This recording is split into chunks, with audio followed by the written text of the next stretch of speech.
Hello, everyone. Welcome to the 2025 Scripps National Spelling Bee Semifinals. I'm your host, Paul Leffler, and we're coming to you once again from our nation's capital. This competition's always exciting, but even more so this year because we are celebrating our centennial, 100 years of the bee. What an incredible milestone. And we started the day yesterday with 242 champion spellers. Now we're down to these 57 varieties of semifinalists. Before we start the competition, let's check in with some of those bee people who make it all happen, like our head associate pronouncer, Dr. Brian Sietzema. I know you're always ready, right? You know, I'm just eager to go right now. Can't wait to get started with these Centennial semifinals. Centennial semifinals. I might use that. Let's see if our associate pronouncer, Dr. Kevin Mock, is cleared for takeoff. Kevin, ready? I'm ready to go. I'm hoping that, these spellers have a lot of questions for me. Looking forward to it. I have a feeling they might. They might. Yeah, and over to one of our judges now, a former bee champion herself, Dr. Kavya Shivashankar. Kavya, you still remember what it was like to be one of those spellers up there? Absolutely. It's a lot of fun, but it can also be a lot of nerves. So spellers, make sure you take a really deep breath and enjoy your time up here. I was going to ask you how you handled it. I think you just told us. Okay, the goal here is to make it onto tomorrow's finals and then win the whole thing tomorrow night. We're going to start with the spelling round. Each speller gets a minute and a half. Then we move on to vocabulary when the spellers get 30 seconds. That goes by quickly. They'll have 30 seconds to pick a right choice. Get it right, you move on to more spelling. Get it wrong, and you will hear the sound of that dreaded bell we've all heard before. For that speller, the competition will be over. Make sense? I think you all know by now. So let's go back to the stage and our first speller of the semifinals. This is exciting. From Phoenix, Arizona, speller number 4, Isha Marapudi. Hi, Dr. Sietzema. Your word is Corasian. Corasian? Are there any alternate pronunciations? There's Corasian and Corasian. Corasian. May I have the definition, please? The wearing away of rocks and soil by the abrasive action of material moved along by wind, waves, streams, or glaciers, one of several processes of erosion. Corasian. May I have the language of origin, This please? word was formed from originally Latin parts. Does this come from the Latin com, meaning together? You're on the right track. Corasian. Are there any alternate pronunciations? There's Corasian and Corasian. Corasian. May I have the definition again, please? The wearing away of rocks and soil by the abrasive action of material moved along by wind, waves, streams, or glaciers, one of the several processes of erosion. Corasian. Can you repeat the word, please? Corasian, Corasian. Corasian, Corasian. One R or two? Corasian. C-O-R-R-A-S-I-O-N.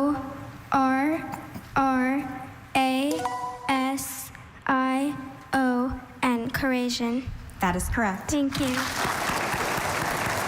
It's Isha's first time her.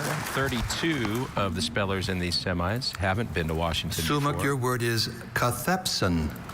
Cathepsin. Can I have all of the information? Cathepsin, also cathepsin, is a noun. This word is from a Greek part and a Latin-derived French part. It means any of a class of proteases present in most animal tissues, as in kidney, liver, and spleen, that catalyze the hydrolysis of proteins to polypeptides. This is used in biochemistry. A cathepsin is an enzyme that is involved in the breakdown of proteins within cells, sometimes resulting in damage or disease. Cathepsin. Are there any alternate pronunciations? There's cathepsin and cathepsin. Cathepsin.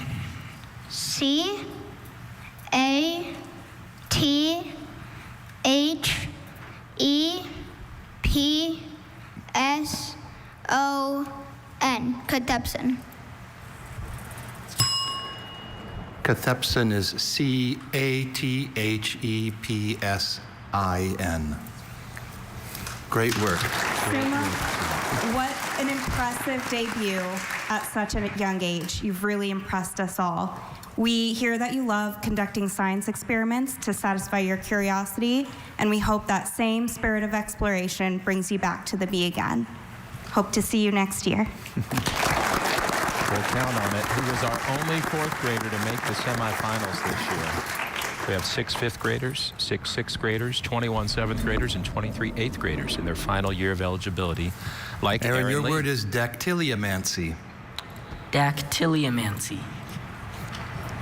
May I have all the information, please? Dactyliomancy is a noun. This word was formed in French from originally Greek parts. Dactyliomancy means divination by means of finger rings. Solma criticized the movie's depiction of dactyliomancy on several counts, including the use of a pool ring and just how badly the tie-dyed sheets worked as robes. Does this come from the Greek root dactyl, meaning digit or finger? Yes. Are there any alternate pronunciations? I have only dactyliomancy. Dactyliomancy. D-A-C-T-Y-L-I-O-M-A-N-C-Y. Dactyliomancy. That is correct. Aaron Lee, moving on. He was here last year, one of 25 repeaters on this stage right now. Hi, Dr. Seetson. Hello, Oliver. Here's another one. Your word is mashlum. This mashlum is a noun, and it means a crop consisting of a mixture of cereal and a legume. Mashlum, can I have all the information, please? Mashlum is a noun. This word is from an originally Latin word that passed to French and then English. It means a crop consisting of a mixture of a cereal and a legume. In Scotland, farmers planted a mixed crop of mashlum, usually oats with either peas or beans, which served as a nutritional food. Mashlum. Mashlum? Mashlum? Mashlum. Okay. Mashlum. Could you repeat all the information, please? Mashlum is a noun. This word is from an originally Latin word that passed to French and then English. A crop consisting of a mixture of a cereal and a legume. In Scotland, farmers planted a mixed crop of mashlum, usually oats with either peas or beans, which served as a nutritional food. Mashlum. Schwa in the second syllable. A lot of possibilities for which vowel that'll be. Mashlum. Mashlum, okay. Mashlum. M-A-S-H-L-U-M. Mashlum. That is correct. That's the right one, and a couple times now we've seen Oliver pretty taken aback to hear that it's correct. Lawrence Yee is next, 8th grader from Merced, California. Lawrence, your word is endarterectomy. Endarterectomy. Endarterectomy. Can you give me all the information? Endarterectomy is a noun. This word is made up of Greek-derived Latin elements. It means surgical removal of the inner layer of a blood vessel when thickened, as by abnormal fatty deposits, or occluded, as by plaques on the innermost lining. An endarterectomy is performed to improve blood flow and reduce the risk of blood clots or stroke. Endarterectomy. Let me hear you say it again. Endarterectomy. Right? Okay. The trickiest part of this word may be cleared up by the definition. Endarterectomy. E-N-D-A-R-T-E-R-E-C-T-O-M-Y. Endarterectomy. That is correct. It's got the core of the word artery, right? The heart of that word. And Lawrence Yee on to round 8. It's Ryan Sequeira from Granite Bay outside of Sacramento. Ryan, your word is cribellum. Cribellum. Can I have all the information, please? Cribellum is a noun. This word is from Latin. Cribellum means a special spinning organ having numerous fine perforations and situated in front of the ordinary spinning organs that is found only in spiders of certain families. Daintily, ceaselessly, the little orb weaver pulled silk from its cribellum and wove a delicate circular web between two saplings just off the forest trail. Cribellum. That first Cribellum. vowel is the tricky part here. Cribellum. C-R-E-B-E-L-L-U-M. Cribellum. Cribellum is C-R-I-B-E-L-L-U-M. Thank you.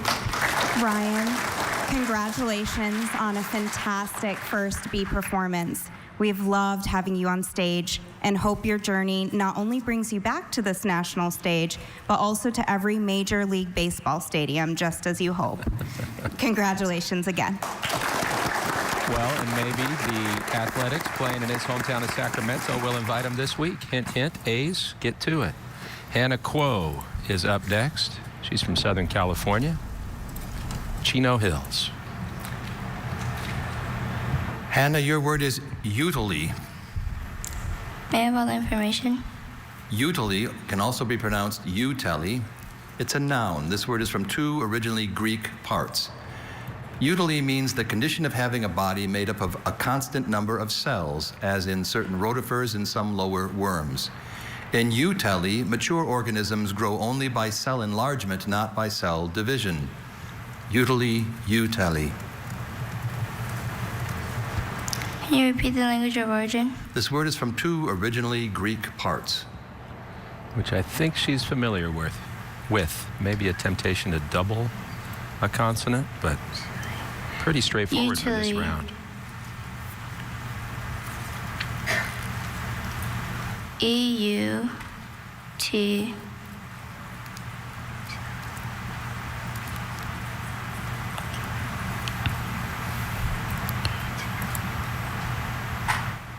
E-L-Y, utility? That is correct. Can't squelch the smile for 7th grader Hannah Kuo. Here's one of our last 5th graders still going, Charlie Huang from Oak Park. Hello. Hello, how are you, Charlie? Good. Good. Your word is chapiter. This chapiter is a noun, and it means the head or uppermost member of a column crowning the shaft and taking the weight of the entablature. Chapiter. Can I have all of the other information? All right. So this word is a noun, and this word is from a word that went from Latin to French to English. The chapiter means the head or uppermost member of a column crowning the shaft and taking the weight of the entablature. As in Robinson described the chapiter as a mix from the Doric and Corinthian orders. Chapiter. Let me hear you say that. Chapiter? Chapiter. Can you please repeat the word? Chapiter. Once again, it hinges on the schwa in that middle syllable. That sound that could be any vowel. Chapiter. C-H-A-P-P-E-T-E-R. Chapiter? Chapiter is C-H-A-P-I-T-E-R. Okay. Thank you. Charlie, what a great debut at your first B. At just 11 years old and already a Pokemon specialist, we hear. You brought both skill and personality to the stage. We hope to see you back here again soon. Congratulations. Thank you. So it's been a tough round so far for the youngest among the semifinalists. Here's one of the veterans, though, 3rd time in Washington. Sarvadya Kadam from Visalia in California's San Joaquin Valley, just outside of Sequoia Kings Canyon. Ready, Sarvadya? Hi, yep. Yep, your word is terricoline. Terricoline? Terricoline. Terricoline, all info. Terricoline or terricolin is an adjective. This word was formed in English from an originally Latin word plus an English element. Living on or in or growing from the land.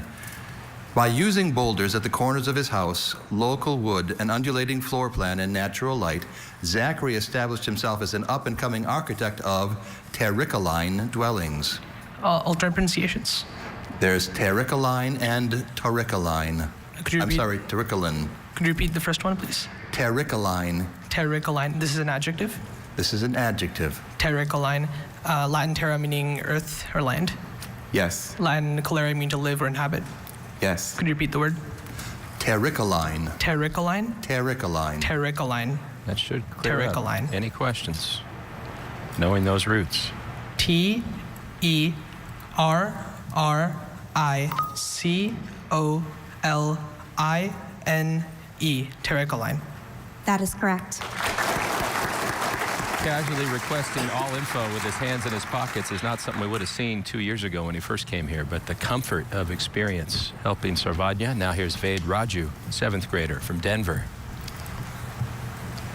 Vade, your word is congrio. Congrio, may I have the definition, please? Congrio means a large Chilean cusk eel esteemed as food. Are there any alternate pronunciations? Only congrio. May I have all the information, please? Congrio is a noun. This word is from Spanish, which formed it from a Greek-derived Latin word. It means a large Chilean cusk eel esteemed as food. The congrio is used in a traditional Chilean soup so delicious that the poet Pablo Neruda once wrote an ode to it. Congrio. Could you repeat the word? Congrio.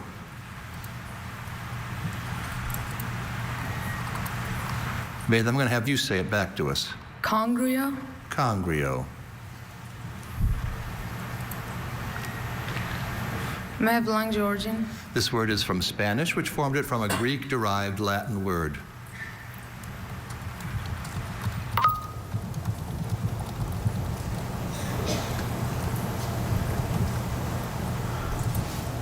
Could you say the word again?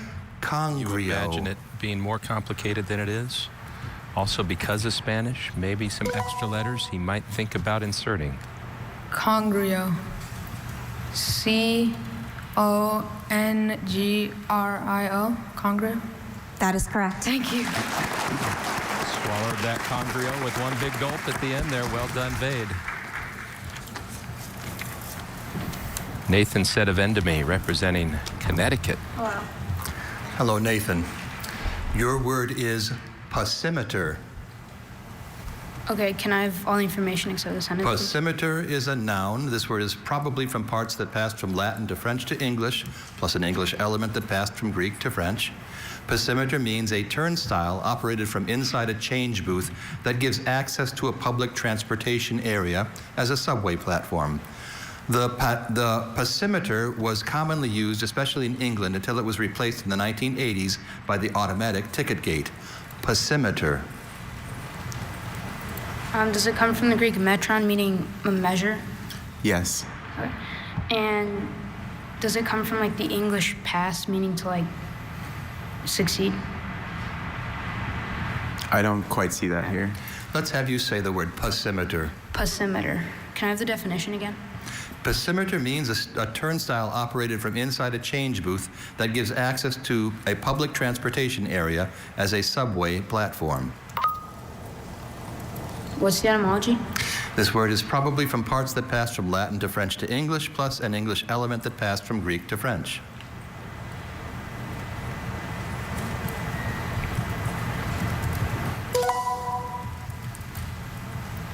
Pasimeter. P-A-S-S-I-M-E-T-E-R.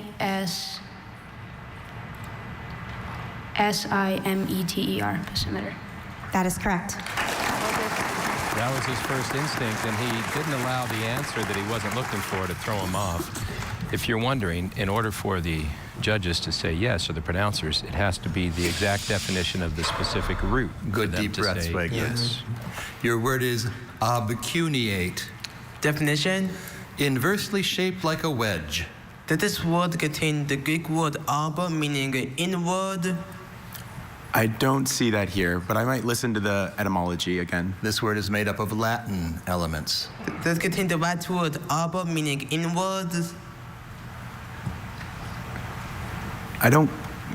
You may be on the right track, but I'm not sure I quite see that here. Does it contain the right word cune, meaning wedge? Yes. Obcuneate. O-B-C-U-N-E-A-T-E.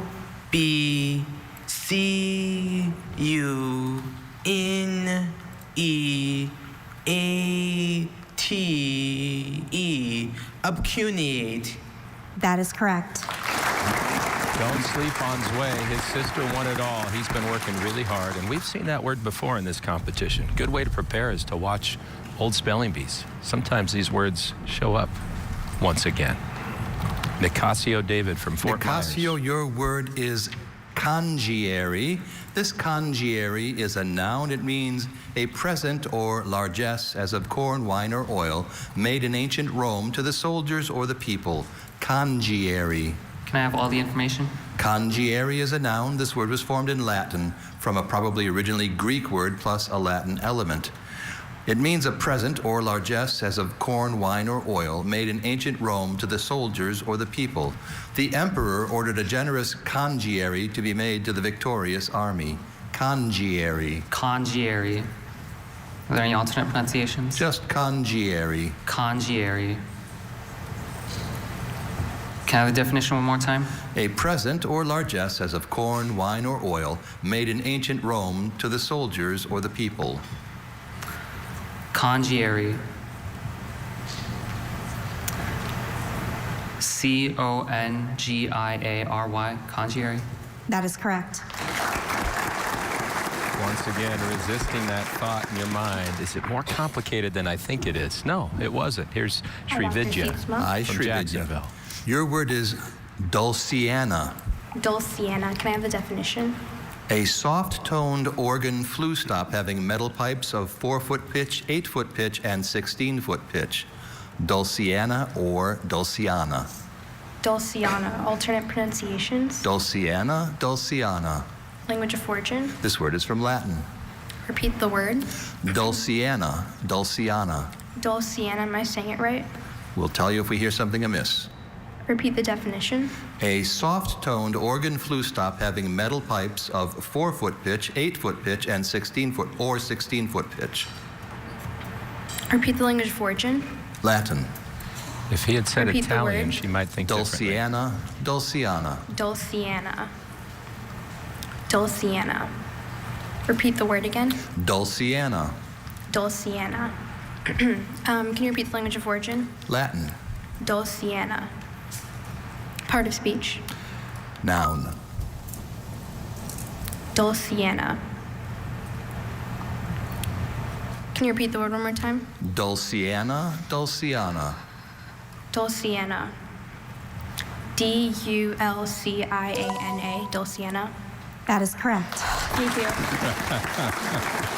She's already made it further than she did last year, but she wants to go all the way. Well done, Srividya. Nikhil Shah is from Coral Gables, Florida. Good afternoon to you.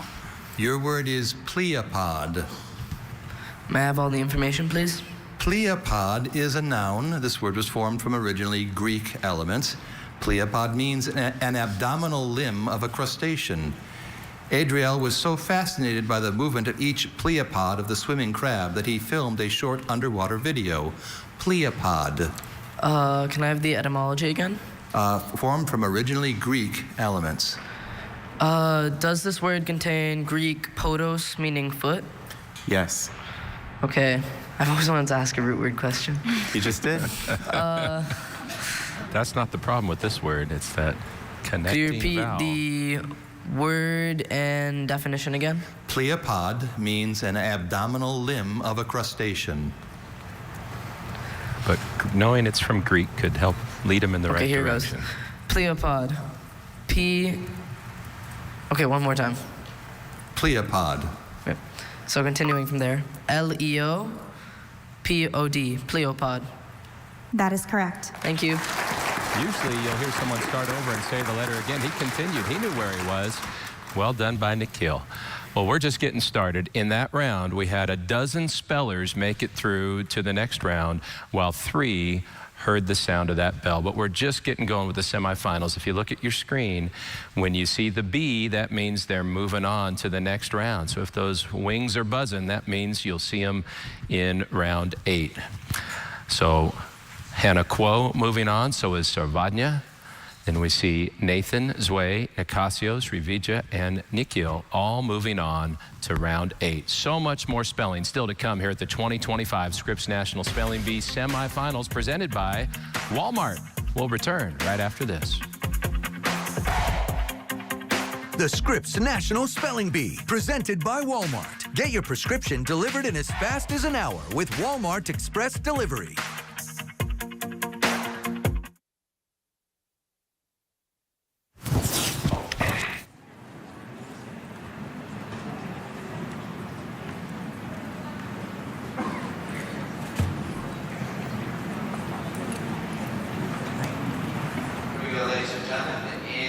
seconds. We're back. 9, 8.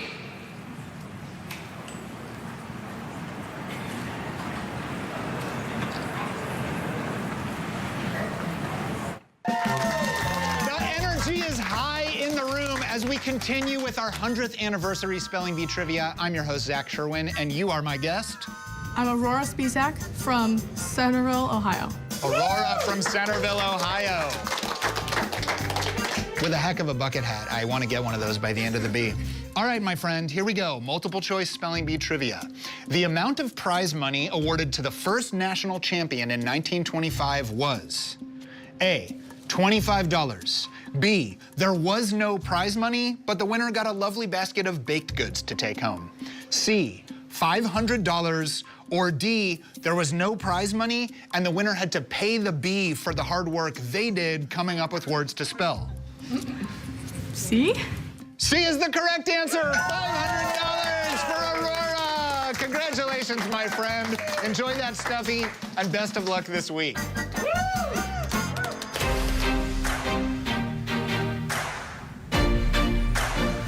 Welcome back, everybody, to the 2025 Scripps National Spelling Bee Semifinals. That was a nice bucket hat, but maybe we can make a gut bucket hat. That's a word we learned today. It's a musical instrument. Look it up.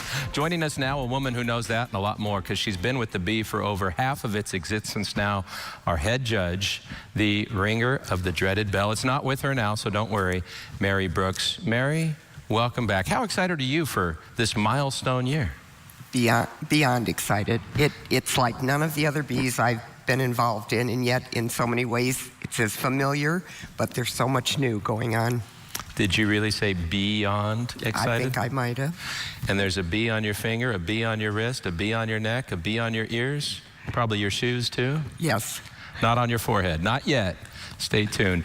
Something new this year, though, in celebration of the 100th year of the bee, we have the Bee Leave program created in collaboration with the Scripps Howard Fund. The idea is to help increase access to this program at every level. You know, 11 million spellers participated. To donate, scan the QR code on your screen or text spelling to 50155. And with a generous matching grant from the Adam R. Scripps Foundation, your gift is going to get doubled. So if you give $100 for the 100th year of the bee, that's going to double to $200, which fully covers the enrollment cost of one school for the entire year in the Scripps National Spelling Bee program. So we encourage you to scan that QR code or text to donate. Ready to watch some spelling, Mary? Absolutely. All right, she doesn't have a bell. It's still up there, though. To the stage for the next speller. We're in round 7 here, semifinals. And Sarv Daravne from Dunwoody, Georgia, Dr. 5th grade. Hi, Sarv. Here we go. Your word is quern. Quern, may I please have all the information? Quern is a noun. This word is originally English. Quern means a simple mill for grinding grain consisting of 2 circular stones, with the upper one being turned by hand. The Tibetan villager used a quern to grind wheat into flour. Quern. Can I have the origin again, please? English. Quern, I want to hear you say it one more time. Quern. Quern, yes. Can you say it one more time? Quern. Quern. Okay. Quern. Q-U-E-R-N. Quern. That is correct. Thank you. You could use a quern to grind corn, or his last word that he got on stage, kasha. Funny how that works.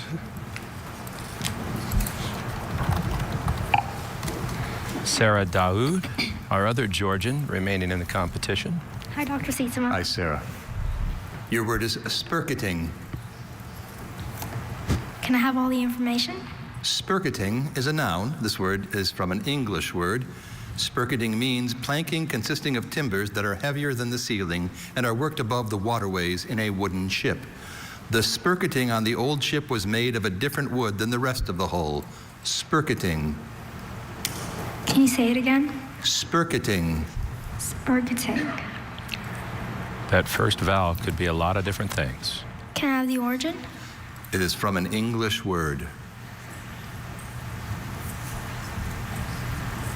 Can I have the definition again? Spurketing means planking consisting of timbers that are heavier than the ceiling and are worked above the waterways in a wooden ship. Can you say it again? Spurketing.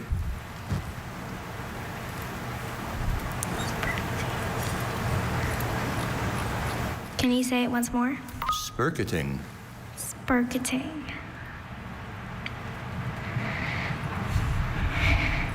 Spurketing. S-P...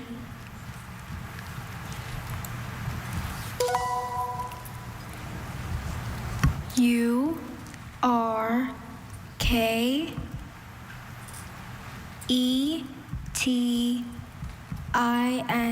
Spurketing. Spurketing is S-P-I-R-K-E-T-I-N-G.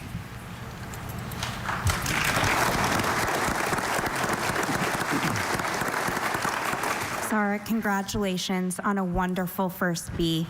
Your creativity shines not only through drawing, painting, and songwriting we hear, but in your performance here today. And we hope to see you back on stage next year. Congratulations. What's really tough about that word is S-P-U-R-K-E-T is actually one of the old spellings a couple hundred years ago that they used for that space between the floor timbers of a ship. Time machines can help sometimes. Let's see what Beatrice gets. Hi, Beatrice. Your word is euhemerism. Okay. Can I have information, please? Euhemerism, also euhemerism, is a noun. This word is from a Greek name. It means interpretation of myths as traditional accounts of historical persons and events. While studying euhemerism, Sergei learned that the Roman god Vulcan's discovery of how to make bronze and iron could be interpreted as an account of the human invention of metallurgy. Euhemerism. Euhemerism. That third syllable could be a concern. Sure, okay. Euhemerism. E-U-H-E-M-O-R-R-H-I-S-M. Euhemerism? Euhemerism is E-U-H-E-M-E-R-I-S-M. Fair enough. Beatrice, what an outstanding achievement at the B. We hear you're also a National History Day National Context winner, and we're proud to celebrate all of your remarkable successes, and it has been truly such a pleasure to watch you compete on the national stage this year. Congratulations. So Mary, maybe after this next speller, you can explain how what Kavya did started, because I think you started that kind of organically, giving these tribute speeches when a speller who's done real well exits. Let's see how Yaya fares here. Hello, Yaya. Your word is osphresis.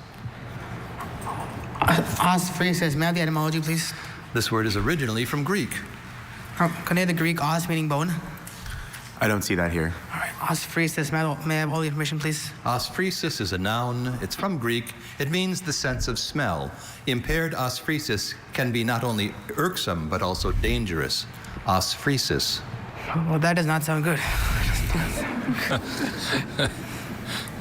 Osphresis. Osphresis. What's the etymology again? From Greek. Osphresis. O-S-P-H-R-E-S-I-S. Osphresis. That is correct. For that word, I guess we can say he sniffed it out, and that is a word we've seen before. Mary, where did that come from? You're starting to give tributes to spellers. It began during the pandemic when we were doing a lot of the competitions online. And Zachary, your word is panierman. Yes. Panierman is a singular noun. Panierman means an officer, as formerly at the Inns of Court, having various duties connected with the provision and serving of meals. Panierman or panierman? Can you give me all of the information? Panierman or panierman is a noun. This word consists of an element that passed from Latin to French to English, plus an originally English element. It means an officer, as formerly at the Inns of Court, having various duties connected with the provision and serving of meals. Harry, the panierman at Lincoln's Inn in London, was charged with keeping the members fed. Panierman, panierman. And it's a singular noun? It is a singular noun. Panierman. Panierman. So that gives him the ending. P-A-N-N-I-E-R-M-A-N. Panierman. That is correct. Thank you. Our only speller from Kentucky, keeps on rolling.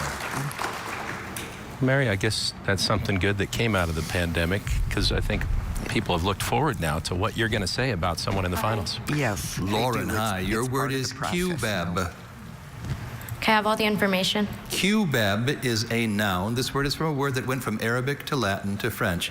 QBEB means the dried, unripe, nearly full-grown fruit of the Java pepper, which is crushed and smoked to treat congestion, and from which there is prepared an oleoresin formerly used medicinally. QBEB was a valuable spice in Europe during the Middle Ages. QBEB. Can I have can I have alternate pronunciation? There's only QBEB. I want to hear you say it now. QBEB? QBEB.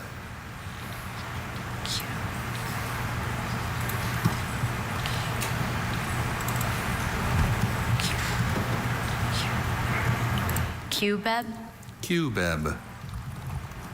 What's the origin? This a word that went from Arabic to Latin to French. That first QBEB? syllable could be formed a lot of different ways. It sounds like she heard him correctly. C-U-B-E-B, QBEB. That is correct. She sure did. Mary, 53 years worth. That doesn't get old, does it? Never, never. Love their reaction. That was one of the better gasps I think we've heard. Here's Megan Barrientos. Megan, your word is myelination. Can you repeat the word? Myelination. Can you give me all the information? Myelination is a noun. This word is from ultimately Greek and Latin-derived elements. Myelination means the process of acquiring a layer of soft white material around the axons of some neurons. Proper nutrition in infancy is a key factor in full myelination of the nervous system, without which lifelong ill effects can result. Myelination. Can you repeat the word again? Myelination. Myelination, M-Y-E-L-A-N-A-T-I-O-N, myelation. Myelination is M-Y-E-L-I-N-A-T-I-O-N. Megan, congratulations on a great first B performance. We hear that you want to work in healthcare to make a difference in people's lives, and we can't wait to see what impact you'll have in the future. But we know that you've certainly already made an incredible impact here at the Bee. Congratulations again.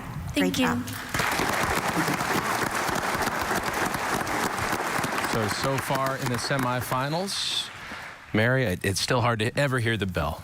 You have to hear it every time you ring it. I do. It's rather soothing sometimes. Not for the spellers.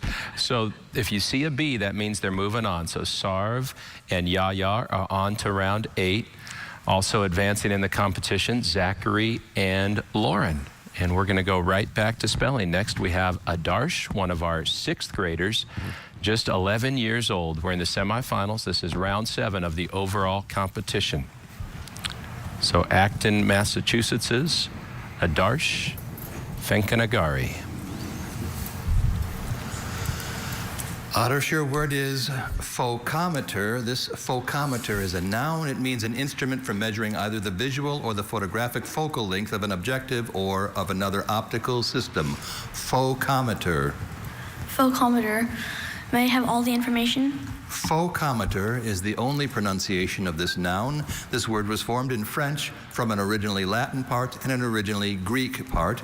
It means an instrument for measuring either the visual or the photographic focal length of an objective or of another optical system.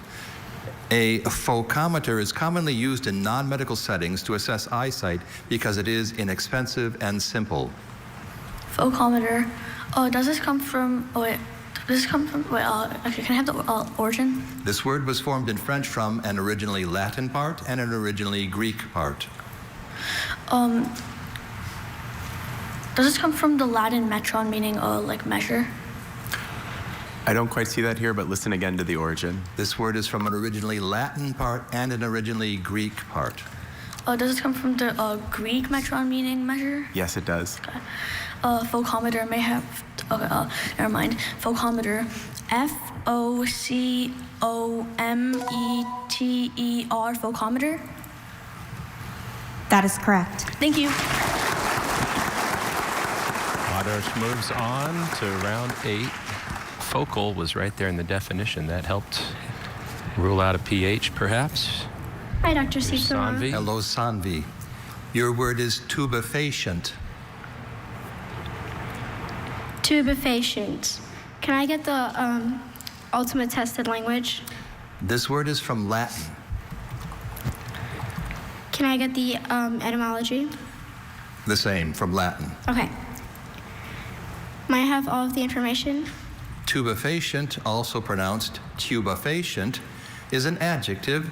This word is from Latin. It means secreting or constructing a hollow, elongated, usually cylindrical body. The tubefacient fanworm manufactures its own cylindrical home, mixing sand and mucus together to make the channel in which it dwells. Tubefacient. Tubefacient. Second syllable. Tubefacient.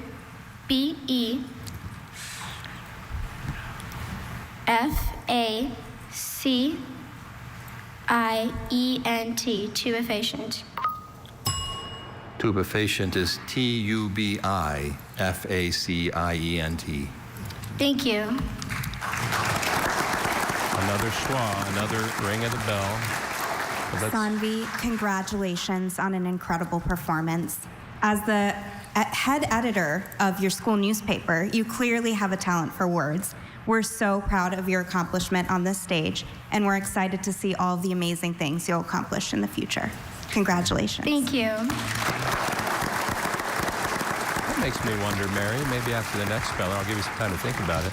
Have you ever had a speller come back years later and say, you know what you said to me after I missed my word meant this, XYZ to me? Think about it for a second. Let's see what Emmeline gets. Hello again, Emmeline. Your word is oxter. Oxter is a noun. It means the space between the inside upper arm and the body, the armpit. Oxter. Oxter. May I please have all of the information? Oxter is the only pronunciation of this noun. The word is from English. It means the space between the inside upper arm and the body, in other words, the armpit. Sitting on stage, waiting to receive his award, Kamran could only think about how the itch in his left oxter was driving him bonkers. Oxter.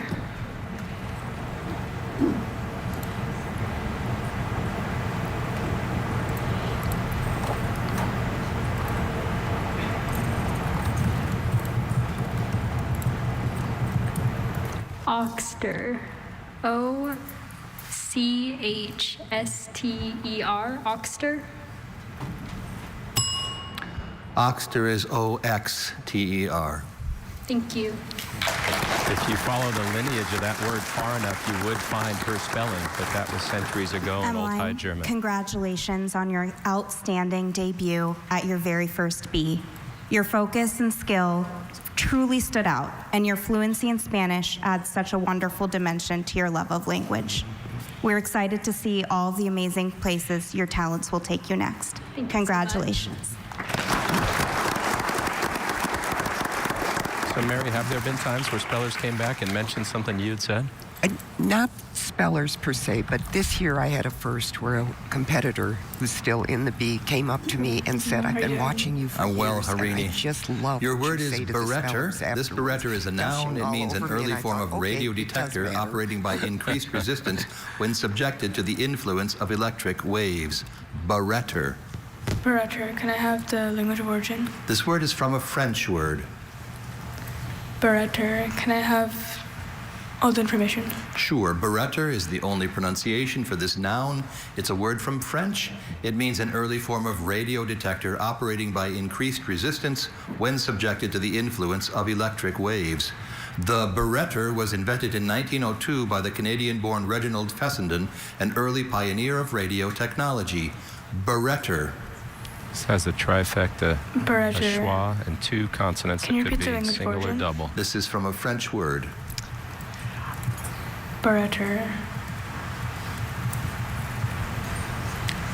Barretter. B. Wait. Can I start again? Start again. Barretter. B-A-R-R-E-T-T-E-R. Barretter. That is correct. Thank you.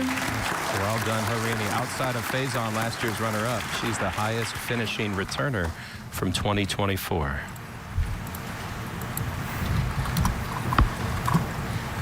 Ishan is next. Sixth grader from Jersey City. Hi, Ishan. Your word is dyneric. This dyneric is an adjective meaning of or relating to the interface between two mutually immiscible liquids, as oil and water, contained in the same vessel. Dyneric or dineric? Dyneric. Can I have all the information? Dyneric, also dineric, is an adjective. This word was formed from Greek and English parts. Dyneric means of or relating to the interface between two mutually immiscible liquids, as oil and water, contained in the same vessel. Lula loved watching the moving dyneric lines of the density column she made inside a soda bottle. Dyneric. Can you repeat the word one more time? Dyneric, dineric. Dyneric. D-I-N-E-R-I-C. Dyneric? That is correct. Thank you. Didn't even have to ask for those Greek roots that I know he knows. Says he wants to work for NASA someday. Don't count him out. Sharon Huang is next from Western New York. Sharon, your word is insinuendo. Can I have all the information, please? Insinuendo is the only pronunciation for this noun. This word comes from two originally Latin words. Insinuendo means an utterance intended to hint at or imply something subtly, slyly, or indirectly. Claire never lets an insinuendo pass unacknowledged.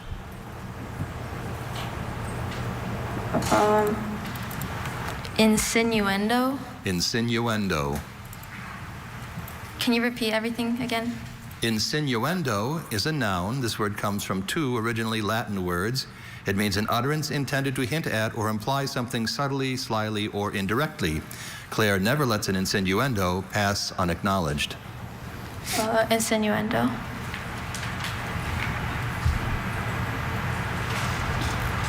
Insinuendo. I-N.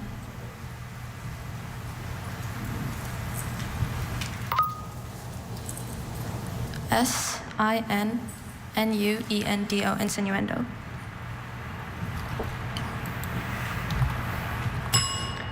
Insinuendo is I-N-S-I-N-U-E-N-D-O. Oh. Sharon, what a beautiful debut at your very first B. Your grace and focus, no doubt from all those years of ballet, shone through on stage. Even though this is your last year with us, we hope that you carry your love of words with you wherever you go. Congratulations. Thank you. That's another one of those portmanteaus, literally a combination of insinuation and innuendo. Innuendo has two ends together, but that word didn't keep that nature. Brian, your word is diplosphene. Diplosphene. May I have the definition?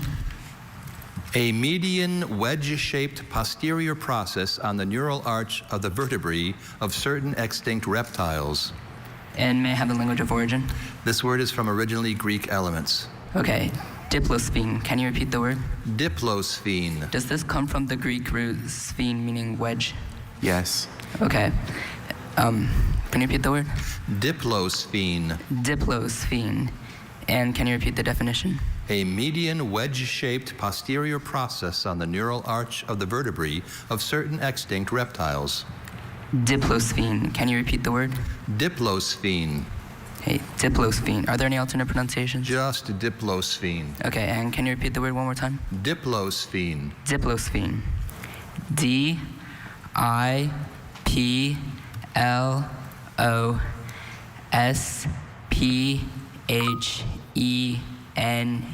Diplosphene. That is correct. Thank you. Well done, Brian, trying to exceed that tie for 23rd 2 years ago here in Washington. And we want to get you straight on the latest with the spellers. Mary, any takeaways for you early in the semifinals? They're incredibly prepared, and this is exactly what we expect every year. They stay with us all the way to the end. So it's going to be exciting. There are some things that never change, like Mary Brooks. Adarsh is moving on, so is Harini. She made us a little nervous, didn't she? And let's look at the next set of names. We have Ishan and Brian advancing to round 8. But there's still a long way to go, Mary. Is there anything for people who maybe haven't watched the competition yet that you just can't wait to see in 2025? I think the reactions of the spellers and seeing their ability to be as confident as they are on that stage and pull it all together, even if it is a word that they had never seen before. That's the moment in which we just are all in awe of them. So that's what you have to look forward to. Amen to that. We're about halfway through this round. 20 spellers have been correct. 9 have heard the bell. You better get back to that bell or they may take it from you. I doubt that, but I'll head back there now. Thank you. Yeah, that's not happening. She's Mary Brooks, and we'll be back at the 2025 Scripps National Spelling Bee Semifinals right after this. The Scripps National Spelling Bee, sponsored by Neffy, epinephrine nasal spray.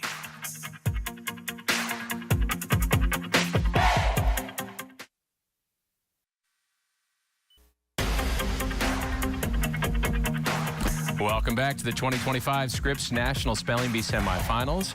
And a hello again to another familiar face, co-host Julie Grant from Court TV, but most significant on her resume, Court TV's great, but being a former speller at this bee, that's a big deal in this 100th year, Julie. Yes, my friend. I can't believe it's been 30 years since I was on that stage. I shouldn't say that. Did I just say that? That's awful. But it's great to be alongside you, Paul, and among these brilliant children. They're so impressive. And I know we want to get back to more spelling, so let's do that now. Back to the stage we go. And to make you feel better, it's been 35 for me. So. We're all in this together, including Hello, Jay. He's only 10. Your word is macellum. Macellum is a noun. It means an ancient Roman market or market building, especially a meat market. Macellum. Macellum, may I have all the information, please? Macellum is the only pronunciation for this noun. This is a word from a word that went from Hebrew to Greek to Latin. It means an ancient Roman market or market building, especially a meat market. Phyllis toured the Colosseum, a statuary garden, and a macellum while on vacation in Rome. Macellum, can you say the word again? Macellum. And what's the origin again? The origin is, this word is from a word that went from Hebrew to Greek to Latin. Okay, macellum. M-A-C-E-L-L-U-M, macellum? That is correct. Thank you so much. No trouble from the Schwab. Our youngest remaining competitor still going. Hello, Dr. Sietsema. Hello, how are you doing, Such? I'm doing well. How are you? I'm not too bad. I'm ready to give you your word, which is allophonic. Can you repeat that? Allophonic. Allophonic. Can I have all the information, please? Allophonic is the only pronunciation of this adjective. This word is from originally Greek elements. It means produced from a mosaic cellular mass composed of cells integrated from 2 or more genetically different embryos. Because allophonic mice derive equally from 2 different genotypes, they are valuable tools in genetics research. Allophonic. Allophonic. Does this come from the Greek phen, meaning mind? I don't quite see that here. Okay. Can you repeat the definition? Produced from a mosaic cellular mass composed of cells integrated from 2 or more genetically different embryos. Allophonic. Can you repeat the language of origin? This word is from originally Greek elements. Allophonic. Allophonic. I don't know if he's saying it correctly. A L O P H E N I C. Allophonic. Allophonic is A-L-L-O-P-H-E-N-I-C. Thank you.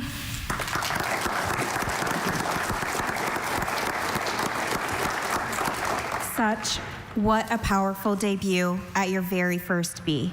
Your name means truth in Hindi, and it's clear that you have a real passion for discovering the truth about the world through words. We were so impressed by your performance and hope to see you back again. Congratulations. Thank you. 2 more times if he takes care of business in North Carolina. Here's another speller sponsored by Hello, the Dr. Carolina Sietsema. Panthers. Hello, Holden. Your word is avidya. Avidya is a noun. It means ignorance, specifically blindness to ultimate truth. Avidya. May I please have the language of origin? This word is from Sanskrit.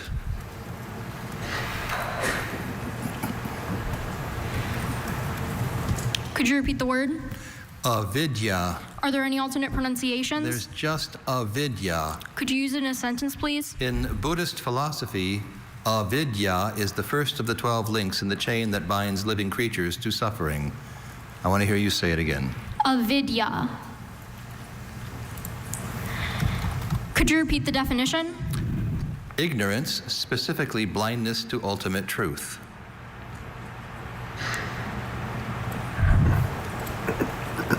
Avidya. Could you repeat the language of origin? Sanskrit. Avidya. A-V-I-D-Y-A.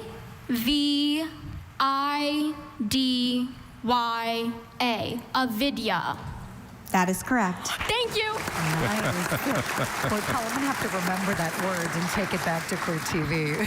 Good one. And no avidya evident yet. Hello, Aishwarya. Your word is symbranchia. Symbranchia. Can I have the language of origin, please? This word comes from parts that went from Greek to Latin. Symbranchia. Does this come from the Greek syn, meaning together? Yes. Does this come from the Greek branchi, meaning gill? Yes. Okay, symbranchia. Can I have the definition, please? An order of teleos tropical fishes resembling the true eels, but having the maxillaries and premaxillaries well developed and the pectoral arch joined to or near the skull. Symbranchia. Are there any alternate pronunciations? Only symbranchia. Symbranchia. Can you repeat the word, please? Symbranchia. Symbranchia. Am I saying it correctly? Symbranchia? We'll tell you if we hear different. Right. Symbranchia. Symbranchia. Could you repeat the word one more time? Symbranchia. Symbranchia. Symbranchia. Symbranchia.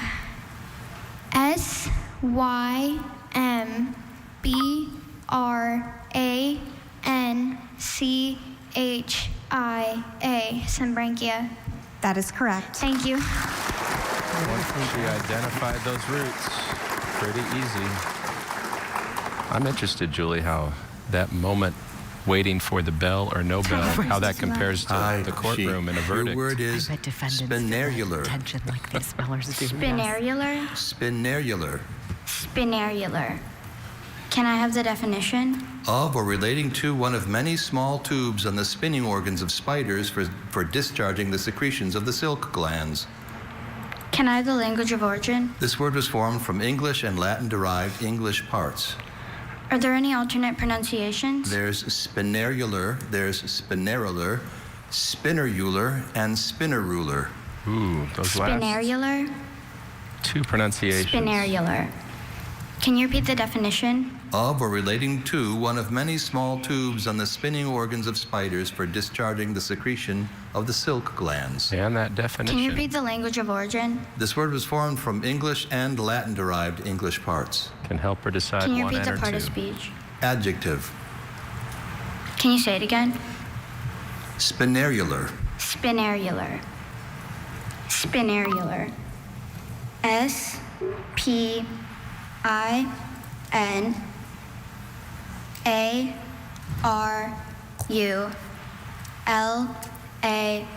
Spinerular? Spinerular is S-P-I-N-N-E-R-U-L-A-R. Great performance by Kushi. She should be very proud. Kushi, what an impressive debut at your very first B. You've been lighting up the stage since age 4 with your Bollywood performances, we hear, and you've brought that same confidence and spark to the B this week. At just 12, you've shown you're already a natural under the spotlight. Great job. Thank you. These words are so challenging, Paul. They really are. And you can psych yourself out. Imagine so many possibilities. This young man's been really confident, though. Hi, Chilaka. Your word is primiparous. Primiparous. Primiparous. Can you repeat the word? Primiparous. Primiparous. Primiparous. Can you repeat the word one more time for me? Primiparous. Primiparous. May I have all the information, please? Primiparous is an adjective. This word is from Latin. Primiparous means bearing young for the first time. Dr. Myers studied the differences in birth rate between primiparous and multiparous crabs. Primiparous. Primiparous. Schwa on the Does this third come syllable. from Greek prime meaning first? Can you listen again to the language of origin? This word is from Latin. Latin primus meaning first? It does. Okay. No, you said the word was primiparous? Primiparous. Primiparous. Primiparous.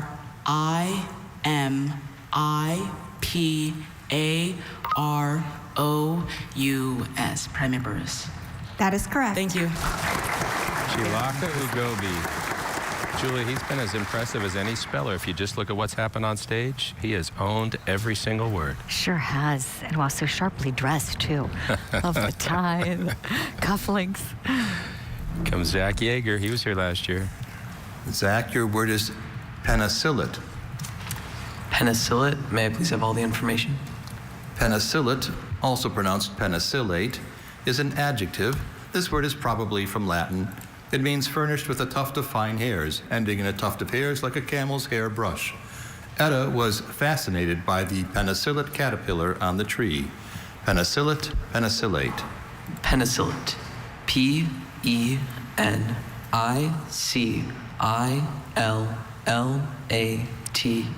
Penicillate. That is correct. Thank you.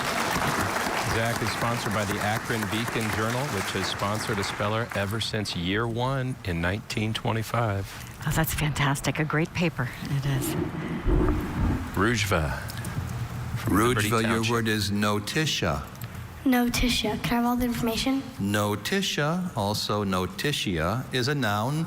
This word is from Latin.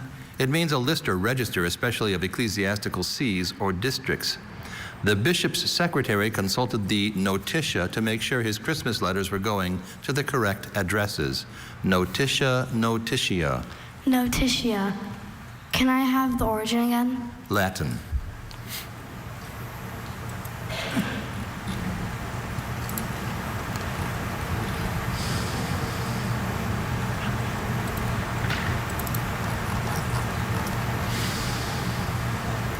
Notitia.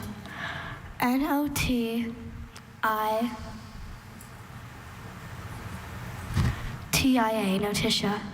That is correct. Thank you. You could just see her contemplating putting a C there, couldn't you? Right. She was counting the letters. You're right. We could see Looked that. like she Paul. spelled it in her mind both ways. Said Yes. the T looks better. Let's go with that. Mm-hmm. Here's Good another choice. 4-timer. Avinav. Your word is watteau. This watteau is a noun. It means a hat having a shallow crown and a wide brim turned up at the back to hold flower trimmings. Watteau, can I add a part of speech? Watteau is a noun. And Watteau, can I add a language of origin? This word is from a French name. Are there any alternate pronunciations? There's Watteau and Watteau. Can you repeat the word one more time, please? Watteau, Watteau. Watteau. Can you just repeat it one more last time? Watteau, Watteau. Watteau. Watteau.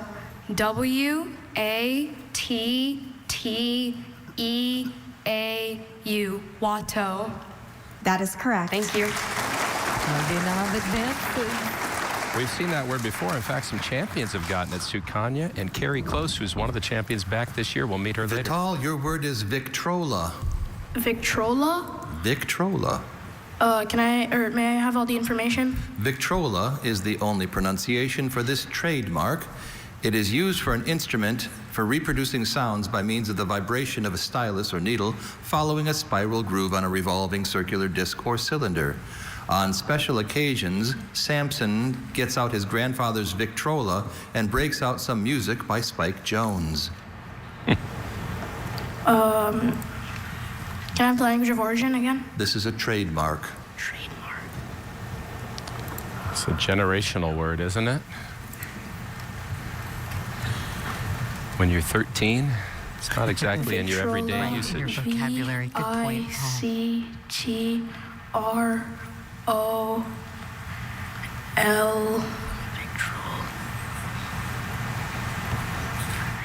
Victrola. That is correct. You nailed it. And the look of relief. Oh, and his proud family. Thought he might almost fall all the way over there. He was so relieved. Here's Akshaj. Akshaj, your word is adenitis. Adenitis? Adenitis. Does this have the Greek adon meaning gland? It does. Adenitis, does this have actually all of the info? Adenitis is a noun. This word is made up of originally Greek elements. It means inflammation of one or more lymph nodes. Benigno's adenitis was accompanied by a fever and sore throat. May I have the origin? This word was made up of originally Greek elements. Does this have the Greek itis meaning inflammation? I don't quite see that here as a root. Adenitis? Can you repeat the pronunciation? Adenitis. Adenitis? Can you repeat the pronunciation one last time? Adenitis. Adenitis. A-D-E-N-I-T-I-S.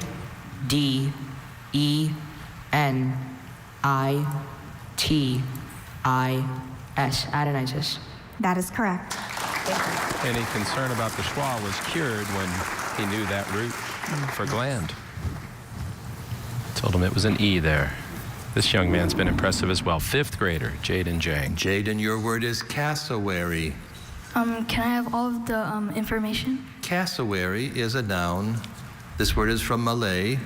It means any of several large birds of New Guinea, Australia, the Aru Islands, and the Ceram, closely related to the emu and having the claw of the inner toe elongated, a horny casque on the head, wattles on the neck, slender hair-like feathers of dark color, and wing quills reduced to a few stout barbless shafts.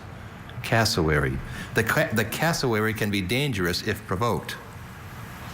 Can I have the language of origin again? This is from Malay. The definition again? Any of several large birds of New Guinea, Australia, and the Aru Islands and Ceram, closely related to the emu and having the claw of the inner toe elongated, a horny casque on the head, wattles on the neck, slender hair-like feathers of dark color, and wing quills reduced to a few stout barbless shafts. Cassowary. C-A-S-S-O-A-R-Y. Cassowary.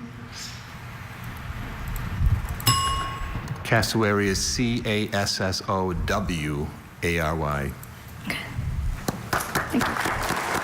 Malay is not a very common language of origin for this competition. Let's hear what Dr. Jaden, Kavya has to say. congratulations on returning to the B for another amazing run. We hear that you could spell before you could say full sentences, and I can't say that we are at all surprised by that. Clearly, your passion for words has been with you from the very start. Great job. Thank you. I have a feeling Jaden will be back, Paul. As a contender, very strong showing this year. And last round, Jane Ross was impressive with her knowledge of Greek roots. See what kind of word she gets this time. Jane, your word is pencil. This pencil is an adjective. This pencil means suspended from above, hanging, pendant, pencil. May I have all information? Pencil is the only pronunciation of this adjective. This word is from Latin. It means suspended from above, hanging, pendant.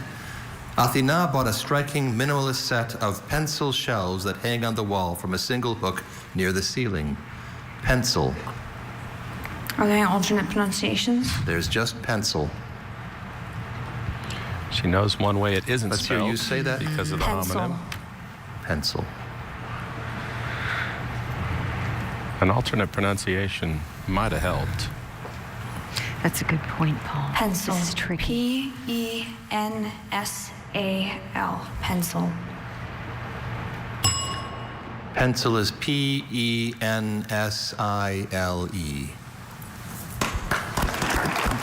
Very good effort by her. That was hard. Jane, congratulations on competing again this year after your debut in 2022. Your study of Spanish, German, and French shows your incredible dedication to languages, and it really shines through in your spelling. Keep nurturing your love of words. We can't wait to see all the amazing places it will take you. Congrats again. Thank you. Jane should go back to Pittsburgh Pride, the Pittsburgh Post-Gazette. Excellent paper, her sponsor.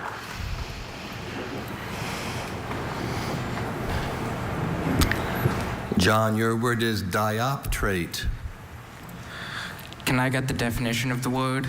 Dioptrate means divided by a transverse line or septum. It's used of the compound eyes of certain insects, such as water beetles, and of ocelli on the wings of certain moths and butterflies.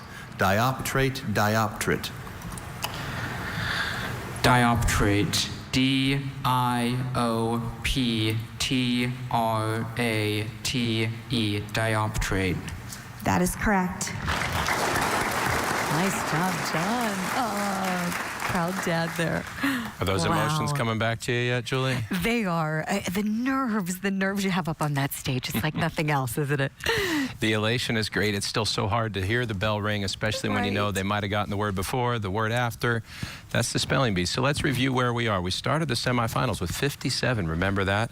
We've had 30 get it right. 13 have been eliminated. Again, every place you see a B on your screen, that means that speller is advancing. So Jay, Holden moving on. We saw Chilaka, Zach, Rujva, Avinav, and Vital all advancing to round 8. Plus Akshaj and just now John. Long way to go.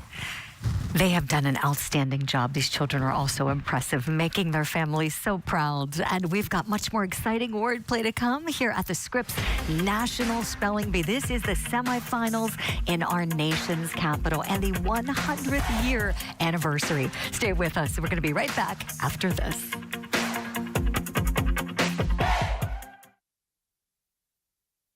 Better. Welcome back to the 2025 Scripps National Spelling Bee semifinals. We're counting down to knowing who our finalists are going to be. But before we continue on stage, a little bit of bee business here. I want you to say hello to Philanthropy Manager at the Scripps Howard Fund, Patrice Pennington. Welcome, Patrice. Have you been to the Nationals before? This is actually my very first spelling bee, and I'm also very excited to be here. It's been quite the celebration and ordeal to be here and take it all in. What was your first reaction when you walked in this room? Wow. Wow. Just to the set and to the number of people here and just the kindness and joy that I've witnessed also has been very inspirational. And that collaborative spirit extends to you at home because you can scan that QR code or text spelling to 50155 and donate to the Believe program. Yeah. Tell us more about that, Patrice. Yeah, so the Believe Fund is really established to help make the National Spelling Bee even more accessible to students all across the country, especially those that are in schools that maybe don't have as many resources. Mm-hmm. And so this program will help those schools that are Title I schools. This first year will work with Teach for America specifically in order to get more students access to the National Spelling Bee. When you light that little spark, you never know what it's going to turn into. Thanks for sharing a little bit. Hang out. Let's watch some spelling together.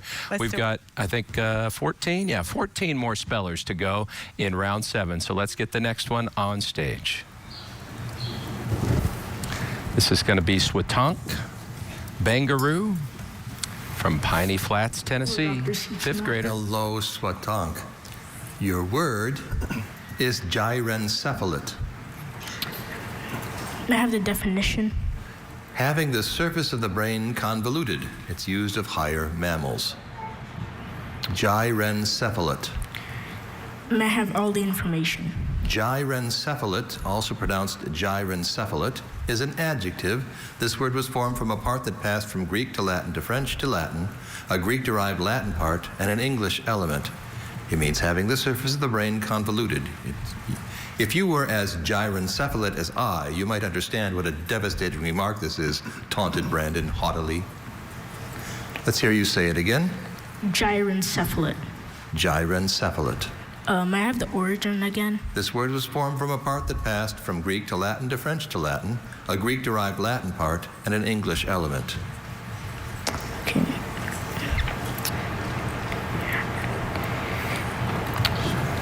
G-Y-R...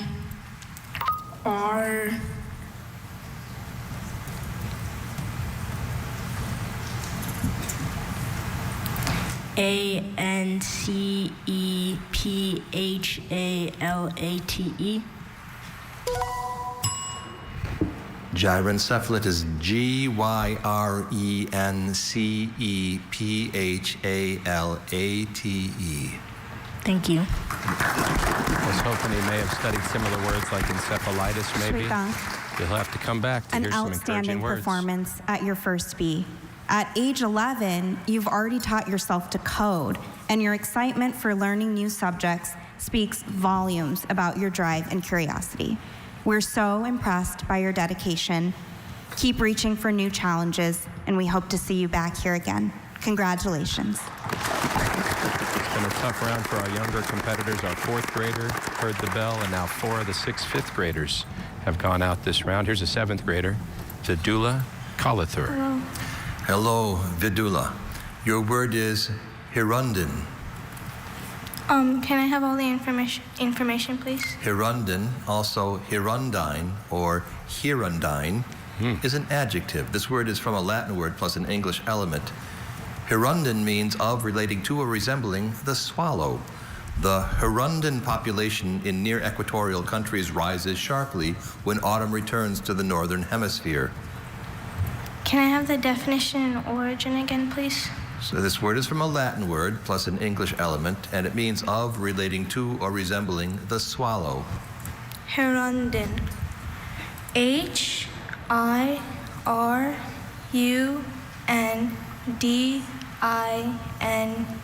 Hirundin. That is correct. Thank you so much.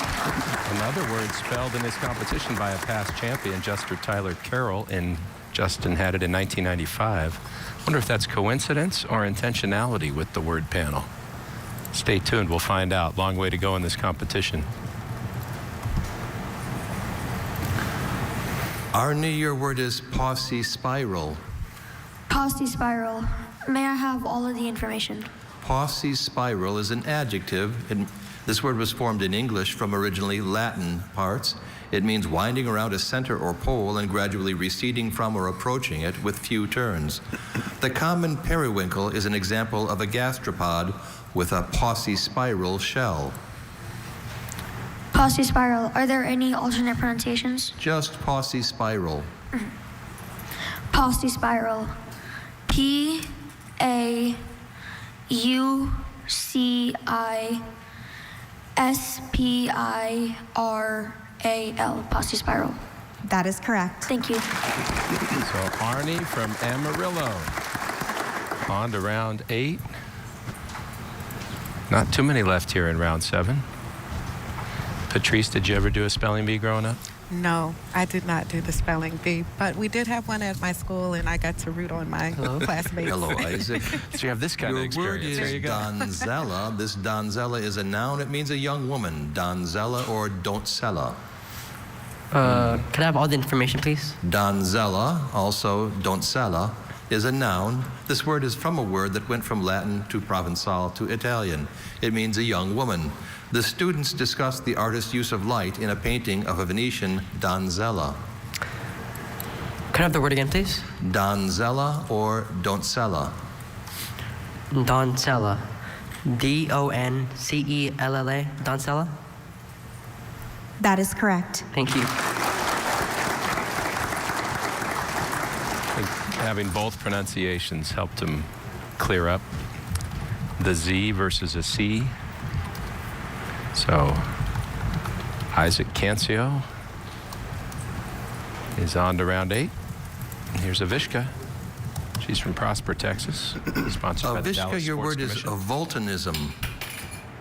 Can I have all the information, please? Volcanism is a noun. This word is from a word that went from Latin to Italian to French, plus an English element of ultimately Greek origin.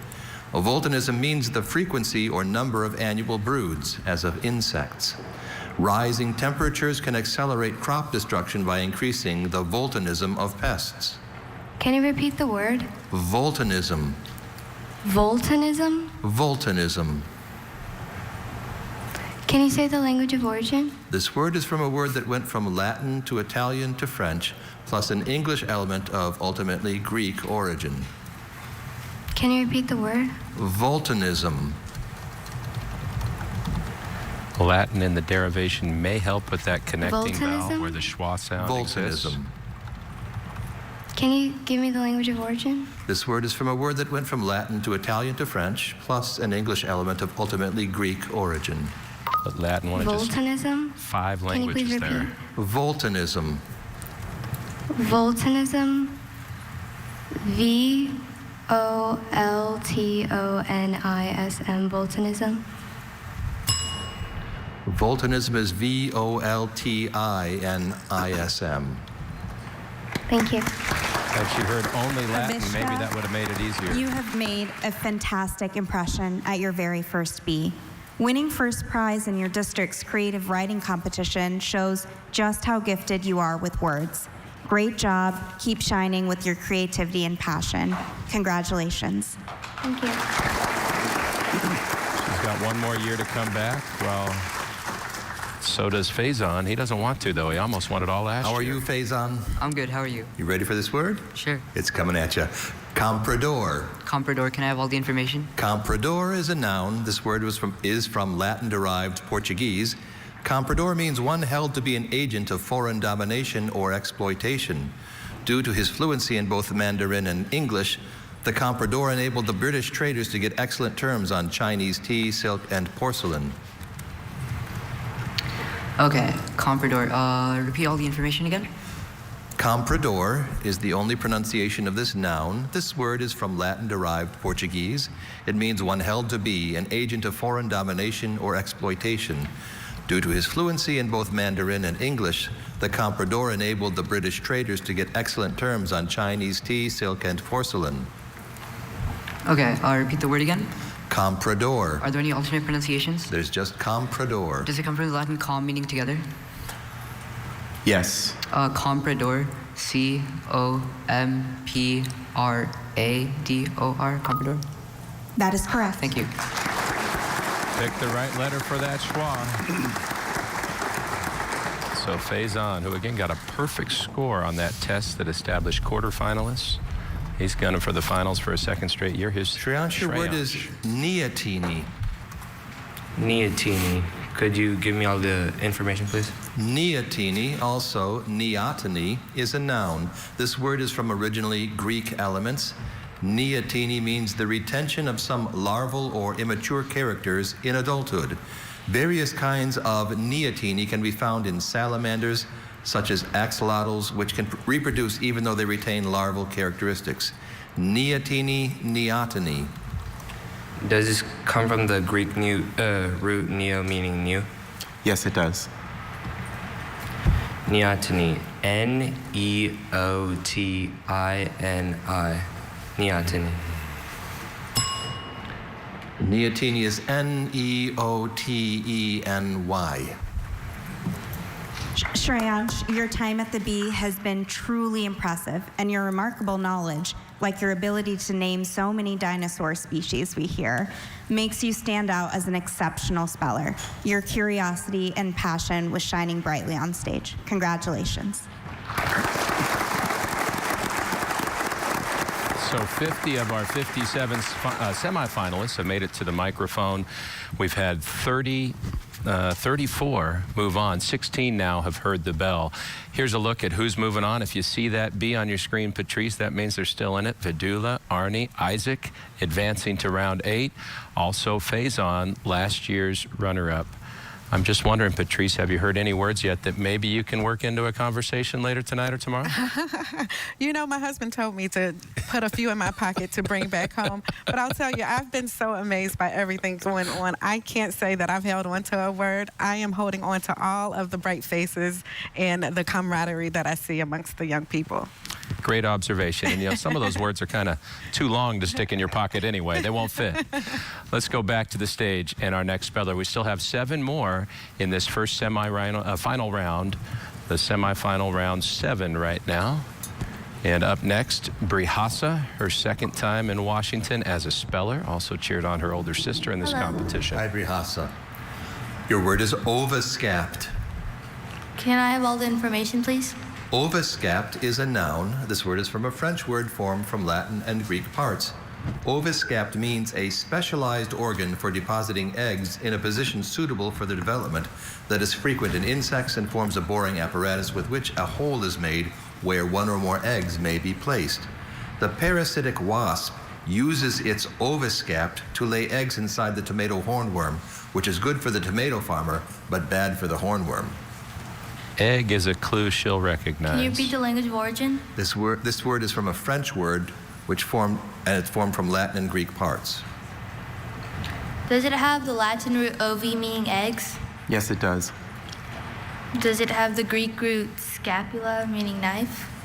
I don't quite see that here. Ovascapt? Ovascapt. Can you repeat the alternates, please? There's no alternate pronunciation, just ovascapt. Ovascapt. O-V-I-S-C-A-P-T. Ovascapt. That is correct. Thank you. She knew it all along. The Greek root means to dig. That's why they couldn't say yes when she asked for it. Again, the root and the meaning have to be what's in the dictionary. Otherwise, they can't say yes. Hello. Hi, Siona. Your word is cursillo. Cursillo. May I have all the information, please? Cursillo, also cursillo, is a noun. This word is from Spanish.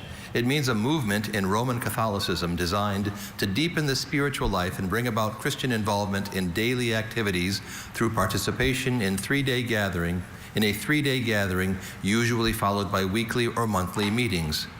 Cursillo was conceived in Spain in the 1940s, with the first gathering taking place in January 1949 in Mallorca. Cursillo. Okay. Can you repeat the definition again? A movement in Roman Catholicism designed to deepen the spiritual life and bring about Christian involvement in daily activities through participation in a 3-day gathering, usually followed by weekly or monthly meetings. Okay. Cursillo? Cursillo. Okay, Cursillo. C-U-R-S-I-L-L-O. Cursillo. That is correct. Thank you. It basically means course, or little course, and she passed that course. She's on to round 8. 5 more spellers in the round, starting with Roshan from the Roshan, Beehive your State. word is glassite. Can I have all the information? Glassite is a noun. This word is from Latin-derived German. It means a fossil resin resembling amber. The mineralogist examined the brownish-red sample of glassite she had collected during fieldwork in Germany. Glassite. Are there any alternate pronunciations? I see only glassite. Glassite. Oh, sorry. Can you say the word one more time for us? Glassite. Glassite. What? Glassite. Glassite. Glassite. Glassite. It's a big save by Dr. Shiva Can you say it Shankar a to little make bit sure slowly into the he gets the microphone? right vowel sound. Glassite. Glassite. G-L-E-S-S-I-T. E. Glassite. That is correct. How awful would it have been had he spelled the wrong word? That wasn't what they were saying, and that's why they worked so hard to pay such close attention to what the speller's repeating. Well done. On both fronts, and here's Nargiza. Hello again, Nargiza. Your word now is epiphyllum. Epiphyllum, may I please have all the information? Epiphyllum is a noun. This word was formed in Latin from originally Greek parts. Epiphyllum means any plant of a small genus of tropical American cacti having flattened, jointed, irregularly branching stems and showy tubular flowers, especially the crab cactus. At the center of Keiko's exquisite garden of succulents is an epiphyllum that produces bright pink orchid-like flowers. Okay. Does this come from the Greek epi, meaning upon? It does. Does this come from the Greek phylon, meaning leaf? It does. Okay. Could you please repeat the sentence? At the center of Keiko's exquisite garden of succulents is an epiphyllum that produces bright pink orchid-like flowers. And could you please repeat the language of origin? This word was formed in Latin from originally Greek parts. Thank you. Epiphyllum. Epiphyllum. E-P-I-P-H-Y-L-L-U-M. Epiphyllum. That is correct. Thank you. Quickly identified both of those Greek roots to put her mind at ease. Just 3 left in the round, starting with Roanoke, Virginia's Rory Grant. Been impressive in his first trip here. Your word is endowment. Endowment or endowment, endowment or endowment. May I have all the information, please? So endowment is a noun. This word is from a word that went from Latin to French to English, plus a Latin-derived English element. It means the act of supplying. Mary's sermon concerned the divine endowment of humans with the power to commit acts of service. Endowment, endowment, endowment, endowment. Lot to digest. Can you repeat the word? Endowment.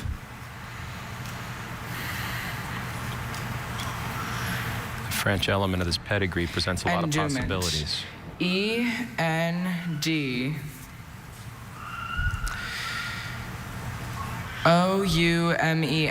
endowment. Endowment is E-N-D-U-E-M-E-N-T. Rory, stepping onto the stage here for the first time with such poise is truly impressive. However, we hear that you're no stranger to the stage, having acted in over 20 plays since age 5, and even earning your own IMDb page. What a phenomenal achievement. You brought that same confidence and star quality to the B stage. Congratulations. Thank you. I can hear people Googling his IMDb page right now. And thanks again to Radford University for stepping up this year to sponsor that regional competition, sending Rory here. Up next, Declan, all the way from Snoqualmie, Washington. Ready, Declan? Yes. Obligor. Obligor. May I have all the information, please? Obligor is a noun. This word is from a word that went from Latin to French to English. Obligor means one that binds himself or gives their bond to another, one that places themselves under a legal bond. Myra found that the obligor had vanished along with any chance of recovering the $50 he owed her. Obligor. Obligor. May I have the language of origin, please? This word is from a word that went from Latin to French to English. Obligor. O-B-L-I-G-O-R. Obligor. That is correct. Can't hold back, Declan. Tied for 22nd last year. Trying to exceed that this year. And one final speller in round 7 from New Berlin, Wisconsin, 7th grader Ethan Robert. Hey, Dr. Seatsma. How are you, Ethan? Pretty good. That's good. Here we go. Your word is acetarius. Acetarius, could I have all the information, please? Acetarius is an adjective. One part of this word is from an originally Latin word, and another part is an English combining form. Acetarius means used in salads. Jed enjoys making salads using kohlrabi, pumpkin, and other vegetables not normally considered acetarious. Acetarius. Could you please give me the information one more time? Acetarius is an adjective. One part of this word is from an originally Latin word, and another part is an English combining form. Acetarius means used in salads. Jed enjoys making salads using kohlrabi, pumpkin, and other vegetables not normally considered acetarious. Acetarius. Could I have the language version one more time? One part of this word is from an originally Latin word, and another part is an English combining form. Could I get the definition one more time? Used in salads. Acetarius. Am I saying that right? We'll tell you if we hear something wrong. Acetarius. A-C-E-T-A-R-I-O-U-S.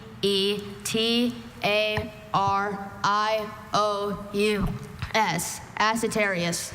That is correct. It's got the root for vinegar in there, but there's nothing sour about that for Wisconsin's Ethan Robert, trying to be that state's first finalist since 2010, 15 years ago. Here's where we stand. 40 spellers now have made it through round 7. Remember, we started the semifinals with 57, so we're heading toward that defining group of finalists who will compete tomorrow night. You saw Brihasa, Siona, Roshan, and Nargiza all get their words correctly. Also moving on to round 8, Declan and Ethan. And thanks again to Patrice Pennington from the Scripps Howard Fund. Any other observations before we let you get back to cheering them on? Well, I'm excited to cheer them on, and I just want to encourage folks to donate to the Believe program, because that's really going to help us expand the access to the National Spelling Bee, and we'll get even more spellers up here next year. There may be some hidden gems out there just waiting to come knock our socks off. So scan that QR code on your screen or text spelling to 50155 to donate if you, like Patrice, like me, and the rest of these people here, believe in the power of words. Back with more from the semifinals of the 2025 Scripps National Spelling Bee right after this. The Scripps National Spelling Bee, sponsored by Pilot Pen. Only friction erasable pens write smoothly and erase cleanly.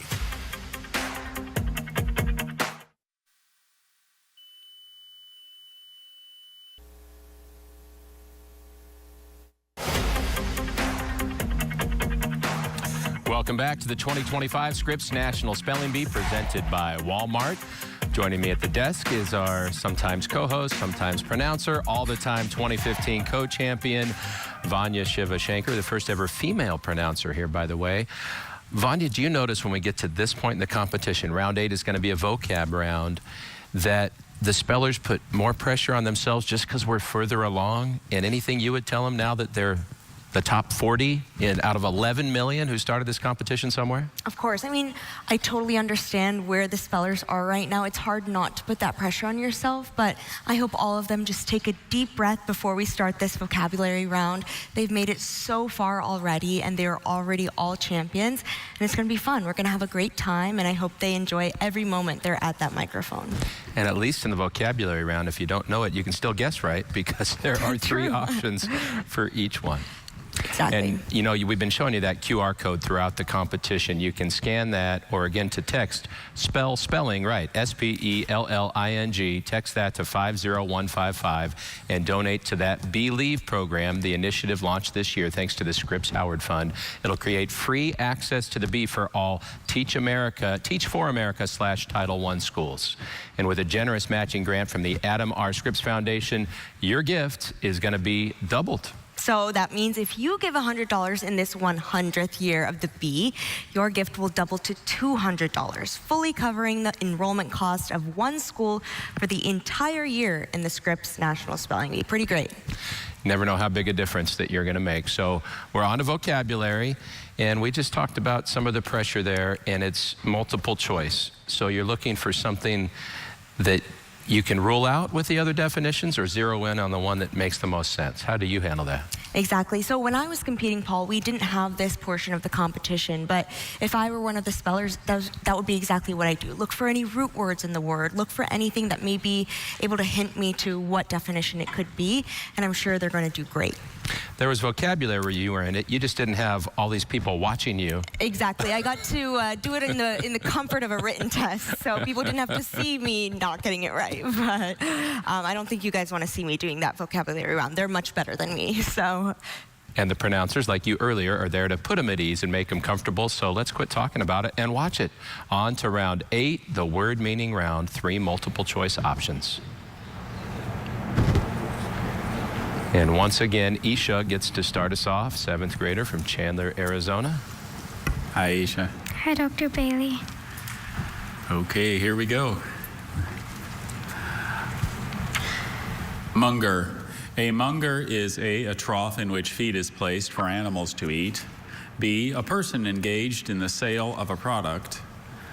C, a hybrid between types of persons or things. A monger is B, a person engaged in the sale of a product. That is correct. Thank you. See that a lot of times as kind of a suffix in a lot of words. Which can kind of help determine what the definition is. Hi, Aaron. Lacuna. What is a lacuna? A play on words. B, a company of animals. C, a missing part.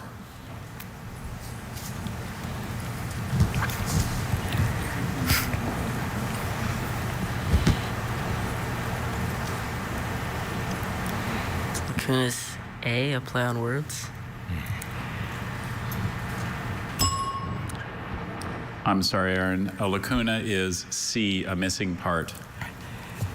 Aaron, I know this is the end of the journey for you as an 8th grader. I hope that you have had an experience both last year and this year that will stay with you, be part of your story for the rest of your life, and that you've got so many other things we know that you love and are good at. So go after those now. Congratulations. Thank you. And again, for folks who maybe haven't seen this the last few years, the point of the vocabulary rounds is that what good is knowing a bunch of words if you don't know the meanings? That's where the real power comes from. We meet again. Yes. And they're getting a little harder here in round 8. Juggernaut. What is a juggernaut? A massive crushing force. B, a court jester. C, a large tropical nut. A juggernaut is A, a massive crushing force. That is correct. Thank you. Yeah, to your earlier point, Paul, I think incorporating vocabulary has been great. It really expands what the Bee's mission is to make sure we all enjoy literacy much more. Hi, Lawrence. Hi. Literal. Something described as literal is A, expressed in complex language. B, capable of birthing multiple offspring. C, related to the seashore. Something described as literal is C, related to the seashore? That is correct. And in case you don't know California geography, the closest thing to a seashore there is Lake Yosemite outside of his hometown of Merced. So not exactly something in his backyard, but he has done his studying. Well done, Hannah. Lawrence. And Dr. Bailey. Baroque. If something is described as baroque, it A, is dry and slightly spicy in flavor. B, has an elaborate design. C, thrives in underwater environments. If something is described as baroque, it B has an elaborate design. That is correct. Thank you. But Vanya, the other thing that holds true, just like the spelling rounds, that element of chance, because I think there's a good chance Aaron might have known these 3 vocab words that have followed his. Absolutely. Luck is a huge part of this competition. And so we'll see what Howdy, Sarvanya gets. Tithe. When people tithe their income, they A, invested in the stock market. B, give a tenth of it to a religious institution. C, spend it on frivolous luxuries. Could you repeat the question, please? When people tithe their income, they A, invested in the stock market. B, give a tenth of it to a religious institution. C, spend it on frivolous luxuries. When people tithe their income, they B, give a tenth of it to a religious institution. That is correct. Thank you. And the bigger the income, the bigger the tithe. He's got a big payday in his future if he stays on course. A little more money than all those past champions won. Even Vanya's take in 2015. It was. Febrile. Something described as febrile, A, relates to being a juvenile. B, is characterized by fever. C, resembles or suggests a cat. Can you repeat the word? Febrile. Something described as febrile is B, characterized by fever. That is correct. Thank you. I'm sure Ved's brother Vic Front is so happy that he was able to use his root knowledge to figure out febrile and know that febris means fever, and that would be the answer. Hello, Nathan. Says future Dr. Vanya. Acclivity. What is an acclivity? A, an ascending slope of a hill. B, an act conforming to conventional social behavior. C, a space hollowed out by decay. A, an ascending slope of a hill. That is correct. Thank you. The opposite of declivity, like decline. He's done that root work. Nathan has. Finished 57th here 2 years ago. Here's Zway. Hi, Zway. Hey. Valhalla. Valhalla is a place of A, temporary confinement. B, punishment or torment. C, honor or glorification. Valhalla is a place of C, honor or glorification.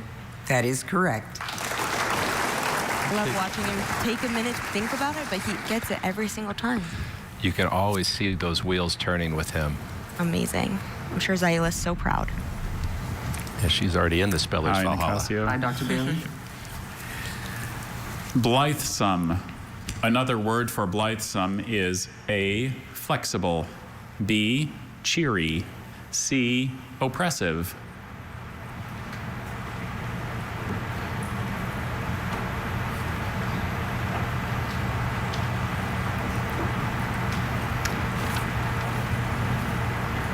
C, oppressive. Another word for blithesome is B, cheery. I'm sorry. Casio, again, I know this is sort of the end of your journey, but we have sure enjoyed having you here last year and this year. And you are such an impressive young man. You've got so many other talents going for you in your math and reading area and the volunteer work that you do. So just go out and do those things you love now. And thank you for giving your dedication to this program and to spelling. Congratulations. We'll miss seeing him, but he really tried very hard, and he put up such an impressive performance this year. So we've heard the bell twice in this vocab round. 8 have been correct. Again, 40 started the round. Here's Sri Good Vidya. afternoon. You go by Shri or Sri Vidya? Sri Vidya. Sri Vidya. Okay. Disenfranchise. What does it mean to disenfranchise someone? A, to free them from a messy situation. B, to deprive them of a right such as voting. C, to remove them from a throne. Can you repeat the word? Disenfranchise. Can you repeat the options? A, to free them from a messy situation. B, to deprive them of a right such as voting. C, to remove them from a throne. To disenfranchise means to deprive them of a right such as voting. That is correct. Thank you. And again, I highlight that element of chance. That word has been in the news a lot more than the previous word, blithesome. Exactly. It's really about what they've been familiarized to and what they've had the chance to study before this week. Dr. Bailey. A moving target on both fronts. Nikhil. It's Nikhil? Yeah. Sorry. It's okay. Gauche. A person described as gauche is A, concerned with the latest trends. B, lacking in social graces. C, devoted to the pursuit of learning.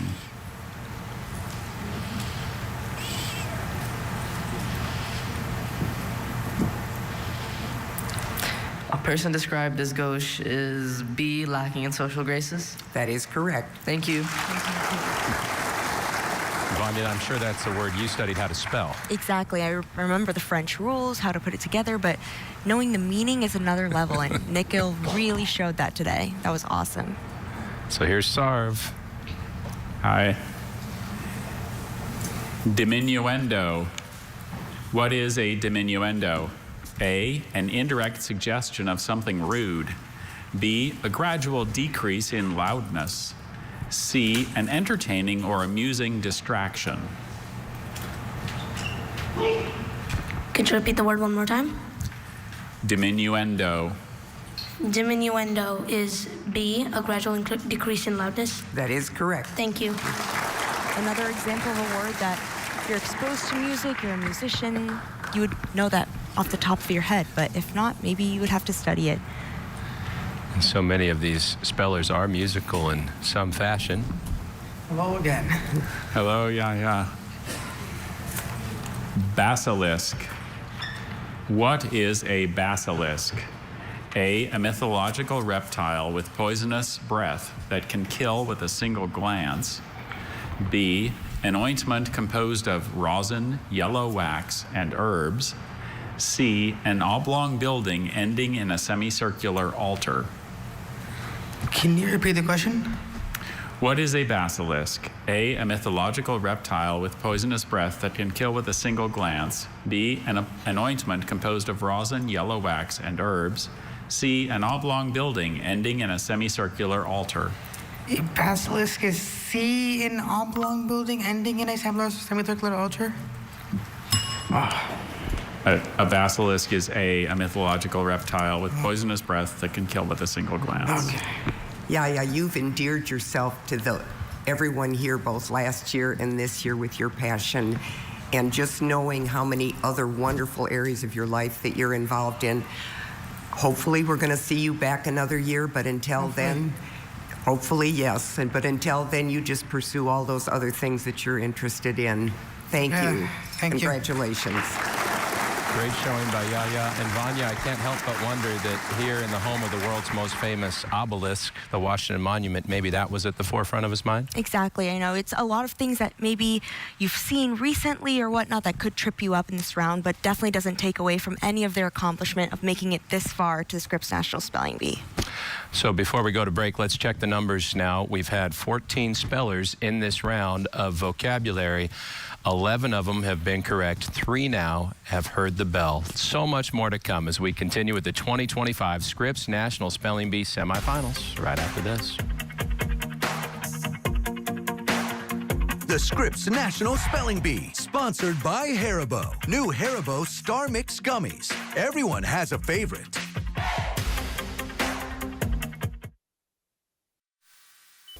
Everyone has a favorite bee. One year, some pretty heavy hitters met in the finals. No one knew what to expect. All of a sudden, this 7'2" gold bear walks on stage.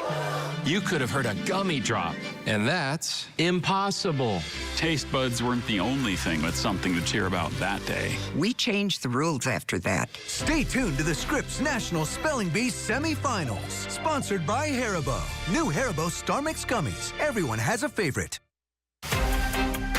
You never know what you're going to see at the Scripps National Spelling Bee. Welcome back to these 2025 semifinals. Since this is our 100th year, we've been celebrating by welcoming a number of past champions, and we have 2 of them here now. 1985 champion Balu Natarajan and David Tidmarsh, who took the title back in 2004.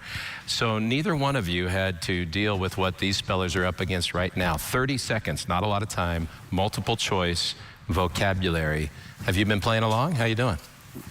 Oh, compared to these folks, I'm old news. Are you kidding? It's a disaster. So no, I'm glad I didn't have to do that, for sure. How about you, David? This is totally new for me as well, so I'm enjoying seeing them get to play. Now, Balu, when you won in 1985, there had never been an Indian American champion of the Scripps National Spelling Bee. You started a pretty significant trend. What do you take most from that? What's the significance of this trend over recent decades, 40 years now, in your mind? Community pride. It was amazing. I would travel internationally a year after that, and people would say, "What's your name?" And I would say, "Balu," and they'd say, "What's your last name?" Natarajan. "Oh, there was the spelling bee guy, Balu Natarajan." How do you know that? And that's what I learned at a very early age, that people took pride in this, and the solidarity that people come together, whether it's a spelling community or an Indian community, there is something that people feel a part of, and it's just magical, really.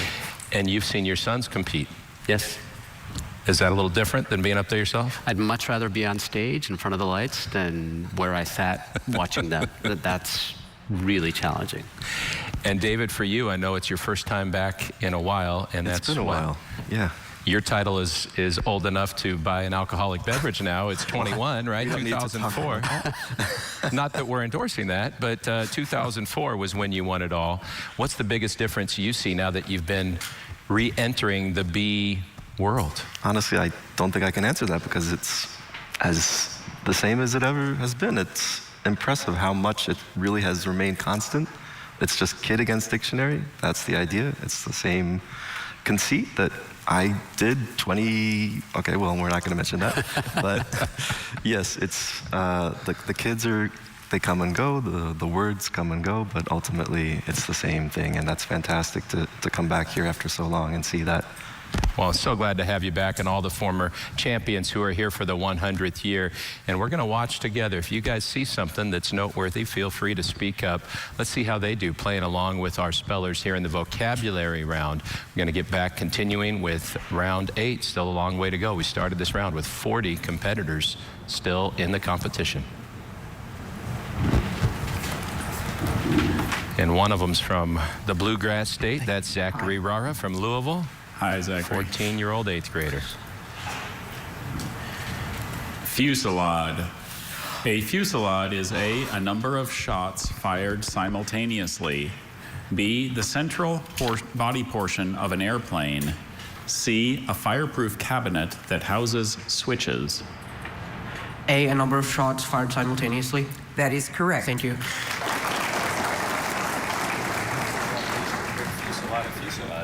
Fantastic. No doubter. Hi. Hi, Lauren. Celerity. What is celerity? A, the state of being acclaimed. B, the cultivation of plants. C, rapidity of motion or action.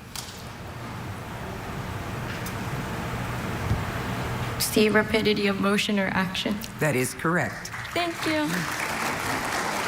And they do try to trip you up sometimes with, I think they were going for celebrity with that first one. Yeah, but totally different word. Says the spellebrity. Adarsh has been impressive. Hello. Hi. 6th grader. Effrontery. What is effrontery? A, nonsensical language. B, decorative needlework. C, arrogant boldness. Effrontery is C, arrogant boldness. That is correct. Thank you. Not a common trait for Spelling Bee champions because all of them have been humbled somewhere along the line, right? Only takes one letter. And you never forget. Hi, Dr. Billy. Hi, Harini. Convalesce. What does it mean to convalesce? A, to lose an electron to a bonded atom.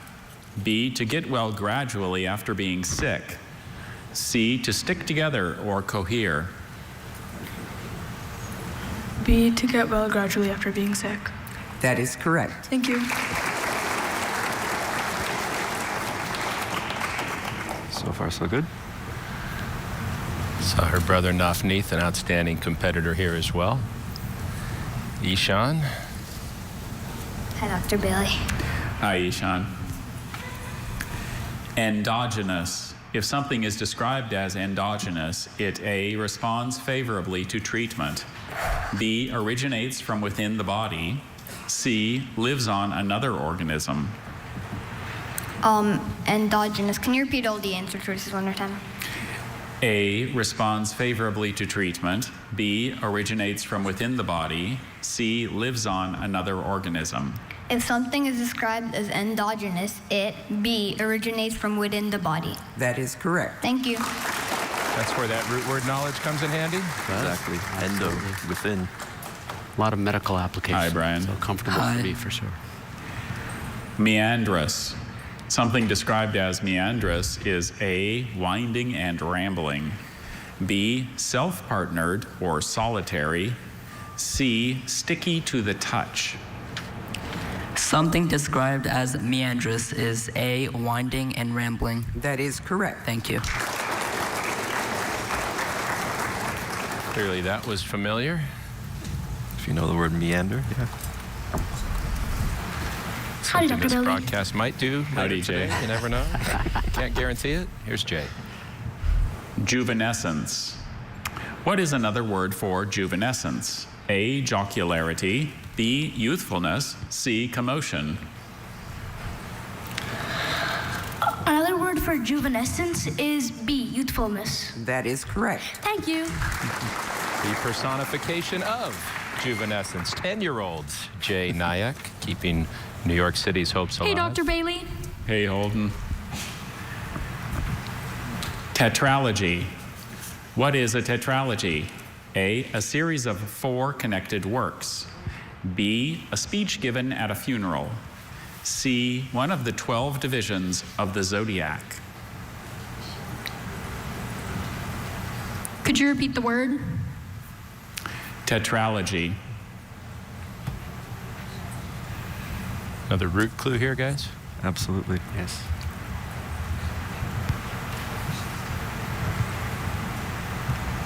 A tetralogy is A series of 4 connected works. That is correct. Thank you. Well done. That was the clue. That's exactly right. The number 4. Dr. Bailey. Howdy, Aishwarya. Ossify. What does it mean to ossify? A, to become callous or hardened. B, to swing backward and forward. C, to change from a solid to a liquid state. To ossify means to become callous or hardened. That is correct. Thank you. Balu, you're a doctor. Little medical reference there I would too, huh? say more than a third of these words. My career helps quite a bit. Hello. Lots of application. Pyroclast. What is a pyroclast? A, an ancient ceramic vessel used for cooking. B, an incantation used to heal the sick. C, a fragment of expelled volcanic material. See if Chilaka recognizes a familiar root here. A pyroclast is C, a fragment of expelled volcanic material. That is correct. Thank you. Well done. Pyro meaning fire. Big clue there. He's been one of the quickest at the mic for most of this year's competition. Yeah, just Zach shows Yeager. how much they know. Howdy. Howdy.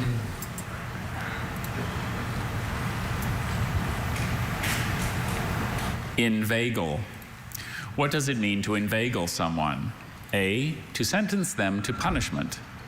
B, to manipulate them with ingenuity or flattery. C, to honor or revere them as a divine being.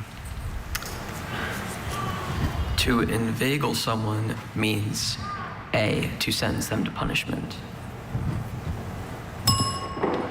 To inveigle someone means B, to manipulate them with ingenuity or flattery. Zach, I know a lot has been made of your sponsor, the Akron Beacon Journal, because they've been with us all 100 years. But I tell you what, they could not be any more proud of you and your spelling ability. And I will hope, since this is the end of your journey here with us, that maybe you're going to give back to that newspaper and be a part of their program for many, many years to come. Congratulations. Thank you. Maybe another future pronouncer or judge. That word made me wonder, though, David, Balu, if you ever tried to inveigle the pronouncer, get in his good graces, get a little extra help. Not me, but you absolutely do see that sometimes. I would never. Hi, Rujba. Hi, Dr. Bailey. Vox populi. The term vox populi is used to refer to A, preparations for war, B, preventive medicine, C, common opinion.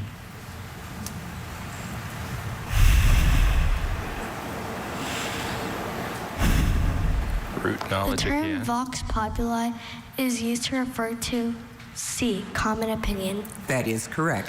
Thank you. You guys want to translate that one for us in English? Popular voice, it sounds like. Yeah, exactly. Publication referencing the same. Hi. Hello. Timbre. What is timbre? A, the quality of tone distinctive of a singing voice or an instrument. B, droplets of water produced by a plant in transpiration. C, a Cajun stew of shellfish or chicken served over rice. Can you repeat the word again? Timbre.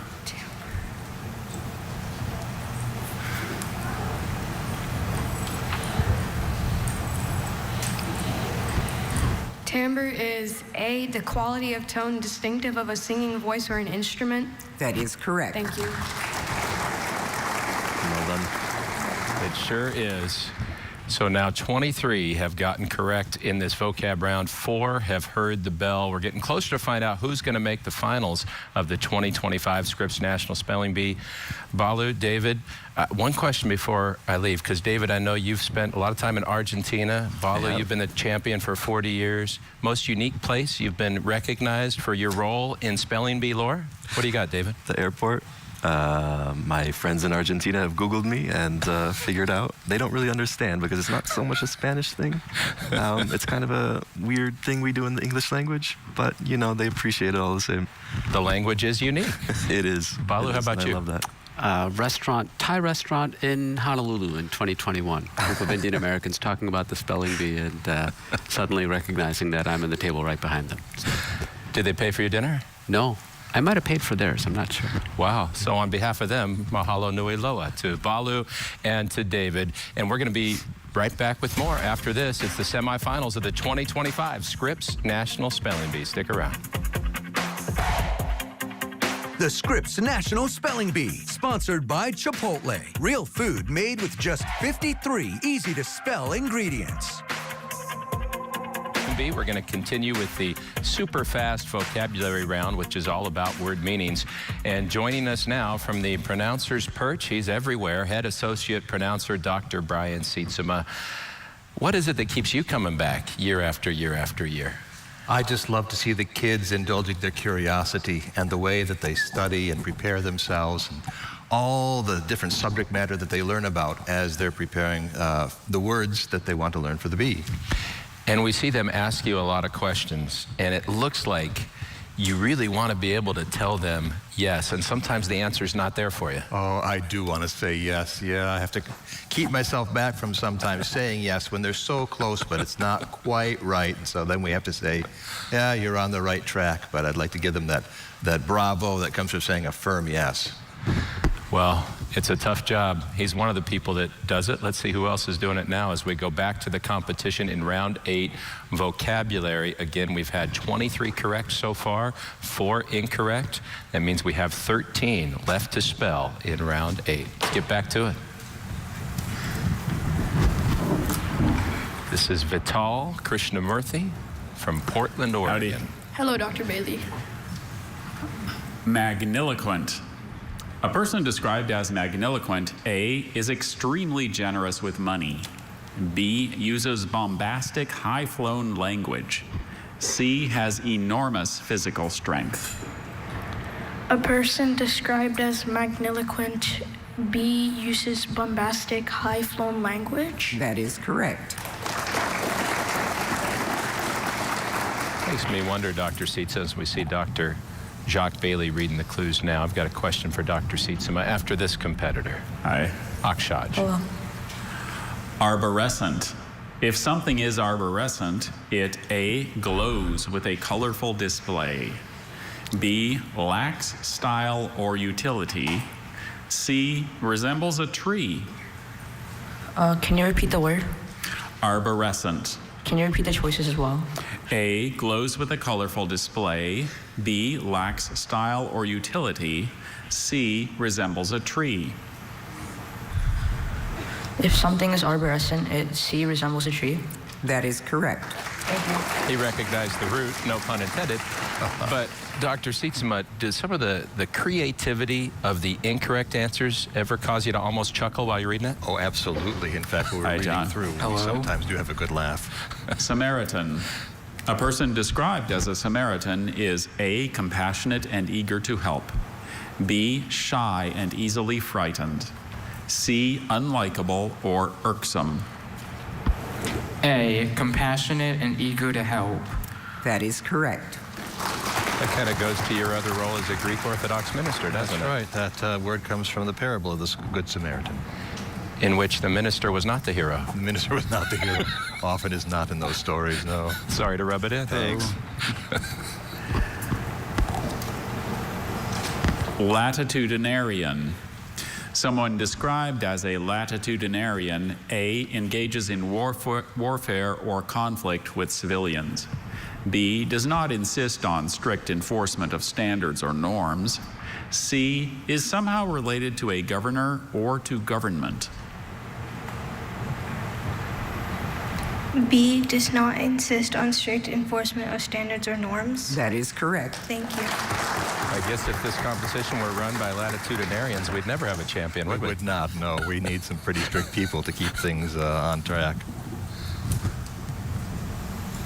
So again, so far, just 4 times the bell is rung in this vocab round. Here's Arnie, one of our 7th graders. Neologism. A neologism refers to A, device to help trigger memory. B, the replacement of an original with a fake. C, a new word or expression.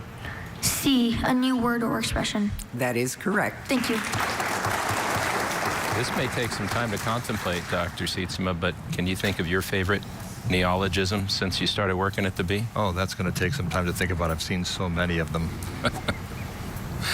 Every year, that dictionary's growing. It never shrinks. Here's Isaac. Hello. Hello.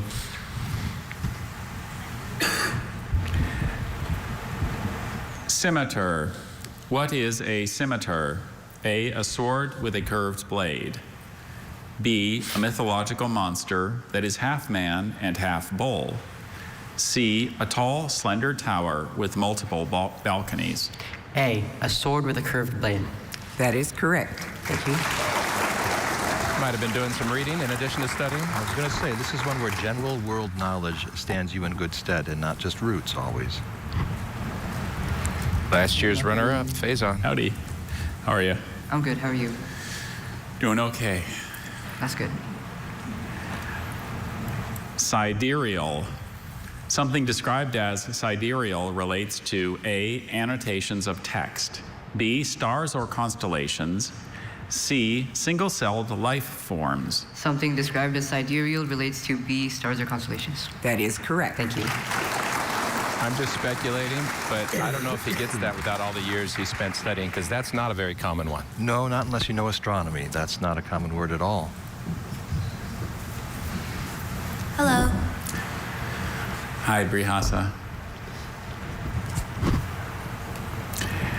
Recidivism. What is recidivism? A, favoritism shown to nephews and other relatives. B, repeated relapse into previous modes of behavior. C, hatred or antagonism, especially when mutual. B, repeated relapse into previous modes of behavior. That is correct. Thank you. Her previous mode has been to get it right, just like her sister Vivincia did before her. Moving on, Brihasa, to the next spelling round. A good recidivism. Hi, Dr. Exactly. Daly.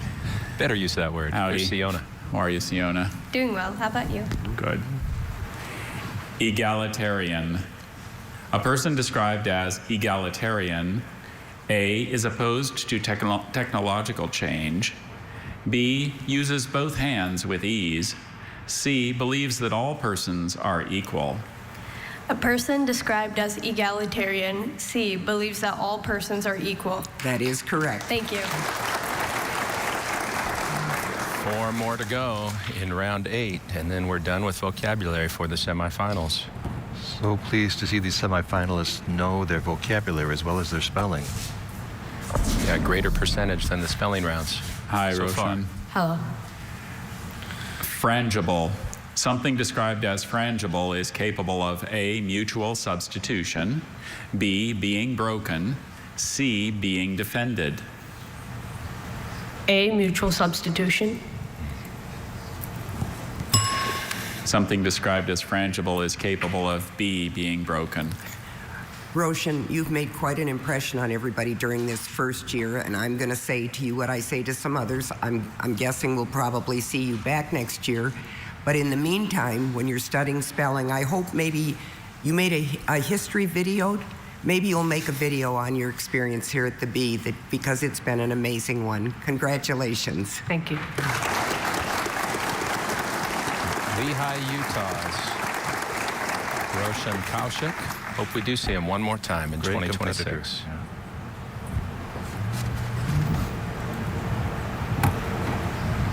This young lady's been impressive as well this year. Nargiza, she was here last year. Hi, for Nargiza. 22nd. Atherosclerosis. Someone who has atherosclerosis, A, cannot speak or understand language. B, has fatty deposits in their arteries. C, has a curved spine. Someone who has atherosclerosis, B, has fatty deposits in their arteries. That is correct. Thank you.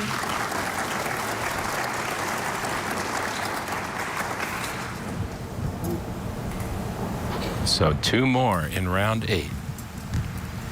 Declan. Does look like he's having fun up there all day. He sure does. Hi, Declan. Hi. Raconteur. What is a raconteur known for? A, musical talent. B, well-told stories. C, skill with animals. A raconteur is most likely known for B, well-told stories. That is correct. Oh, good job, Declan. He's got an even better story to tell when he gets back to Snoqualmie, Washington, but he wants to go a little further. One more vocab word here in round 8 for Wisconsin's last chance at another championship. Ethan Robert. Hi, Ethan. Hi, Dr. Bailey. Thermophilic. What does thermophilic mean? A, of, relating to, or being an organism growing at a high temperature. B, of or relating to a musical organization, especially a symphony orchestra. C, displaying or marked by indifference or lack of specialized knowledge. Thermophilic means A, of, relating to, or being an organism growing at a high temperature. That is correct. Thank you. Well done, Ethan. Wow. So of the 40 who went to the microphone, 35 got that vocabulary word correctly. 5 had to exit. Dr. Seetsema, I don't want to leave our audience hanging. I asked you for your favorite neologism, that new word that enters the lexicon. What do you have? Well, we had it earlier today as a spelling word, insinuendo, which is a blend of innuendo and insinuating. And I learned that as we were preparing the list for this B, and I love it. It is a fun one to say, maybe not as much to spell. One more question, because we see the B 100 years in getting more international. Ghana's been here for several years. We saw Nigeria join for the first time this year, and maybe in the future, more of the Middle East. I heard you actually pronounced a B in Dubai. That's right. The United Arab Emirates had a B for the spellers there, and it was a great privilege to go and be their pronouncer. They were wonderful. You got a good scouting report on what they might bring next year? Oh, they're going to bring it. They're going to bring a lot of talent. It's a great group they've got going there. Something to look forward to in year 101. Dr. Seetsema, keep up the good work. Thank you, Paul. Thank you for your good work. All right. More to come from the 2025 Scripps National Spelling Bee Semifinals. Getting close to it. Stick around. The Scripps National Spelling Bee, sponsored by Crest, the #1 toothpaste brand in America.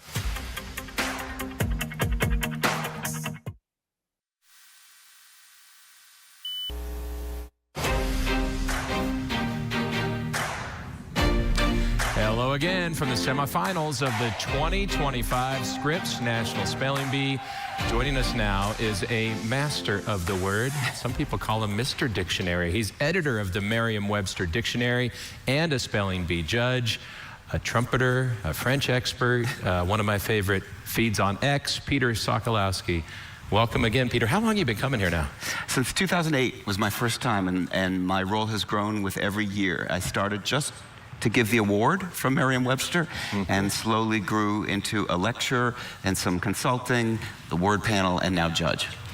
And every year we hear some oohs and ahs in the ballroom at the opening ceremonies when you bring out that dictionary that's bigger than people think a dictionary should be? Do you have to like put that in a nuclear football suitcase, or how do you travel with that?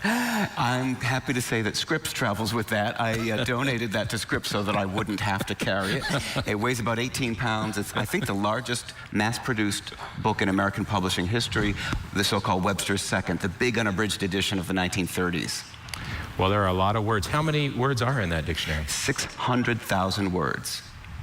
So I don't think we'll run out of words. We are in no danger of running out of words. You heard it from the expert. Let's get back to the competition. Vocabulary last round. Now we're going to spelling. Rest of the semifinals, all spelling. 35 competitors remaining, chasing that dream of the trophy in year 100. Let's get back to the stage.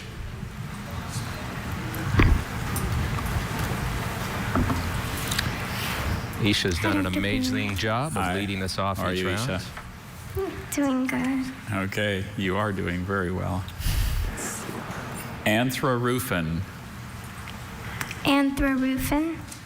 Are there any alternate pronunciations? Just anthrorufin. Anthrorufin. May I have the definition, please?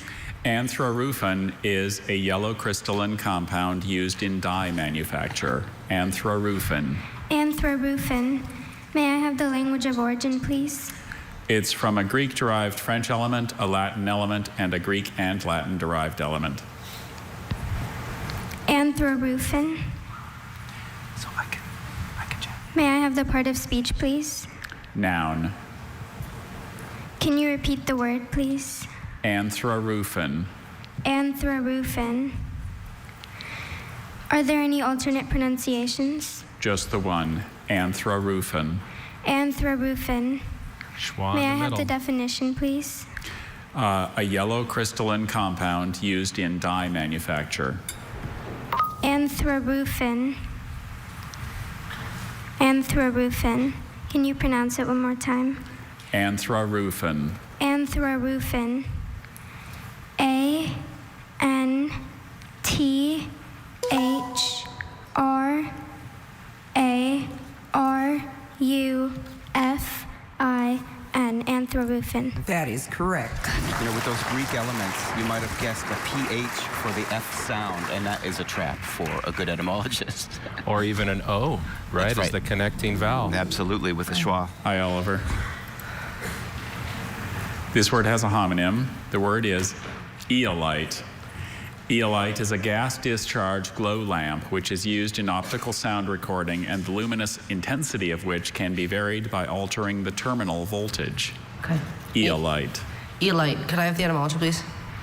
Perhaps from a Greek word and from an English word. Perhaps. Okay, does this come from Aiolos, Greek wind?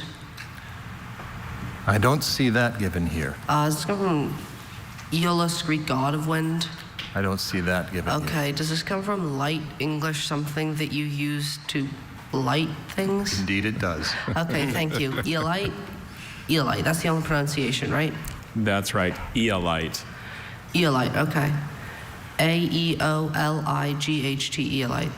That is correct. Thank you. He didn't get thrown off by the root answer, which was a no because he didn't have the right meaning, right? That's exactly right. And, you know, matching a Greek root with an Anglo-Saxon Old English root is a little unusual. We're getting Hi, to that Lawrence. point in the competition. That's right. Here's Lawrence Yee. Kuiper. This means of or relating to the upper division of the German Triassic. Kuiper. Kuiper. What is the definition? Kuiper means of or relating to the upper division of the German Triassic. Kuiper. Are there any alternate pronunciations? I have just the one, Kuiper. It's an adjective from German. What is the etymology? It's from German. That's the biggest clue, right? Kuiper. That's right.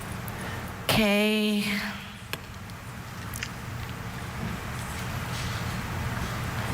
E-U-P-E-R, Kuiper? That is correct. He knows his German phonetics. And it's so important to know the modern German, and earlier in this competition, the modern French. So many modern French words in this particular year. Good to know. We've Hi, seen it. Hannah. We'll keep our I eyes like to open. Bailey. Moving forward, here's Hannah Quo, Chino Hills, a seventh grader. Ophion, or Ophion, or Ophion. May I have the origin? It's formed in Latin from a Greek word. May I have the definition? An ophion is an insect, any insect of a widely distributed genus of ichneumon wasps that have a compressed abdomen and are parasitoid on the caterpillars of various moths in which they lay a single egg. Can you repeat the definition?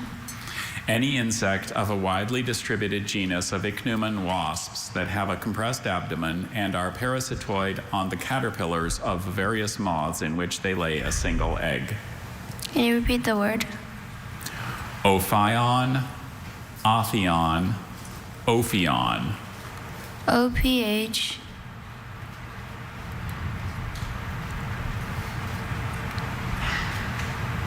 I-O-N, ophion? That is correct. Thank you. You can see you're contemplating that Y because of the Greek part. Exactly. You've got the Greek PH. The Greek Y would be possible. Those are the most tense moments when you know it's one or the other. Absolutely. And actually, that's Hello where again. we get the satisfaction of seeing their thought process and the reward of being correct. Ostracophore? Ostracophore. Alternate pronunciations? Same Just experience. the one, ostracophore. Ostracophore? All info. Ostracophore is a noun. It's formed from a word formed in Latin from originally Greek parts. And ostracophore is one of an order of vertebrates comprising those without jaws that are known only from imperfect remains found in Ordovician, Silurian, and Devonian rocks. Ostracophore. Ostracophore? Ostracophore. Ostracophore. Does it come from Greek ostraka, meaning shell? Yes. Does it come from the Greek pharain, meaning to bear? Yes. Can I have all the information, please? Ostracophore. Ostracophore. A noun formed in Latin from originally Greek parts.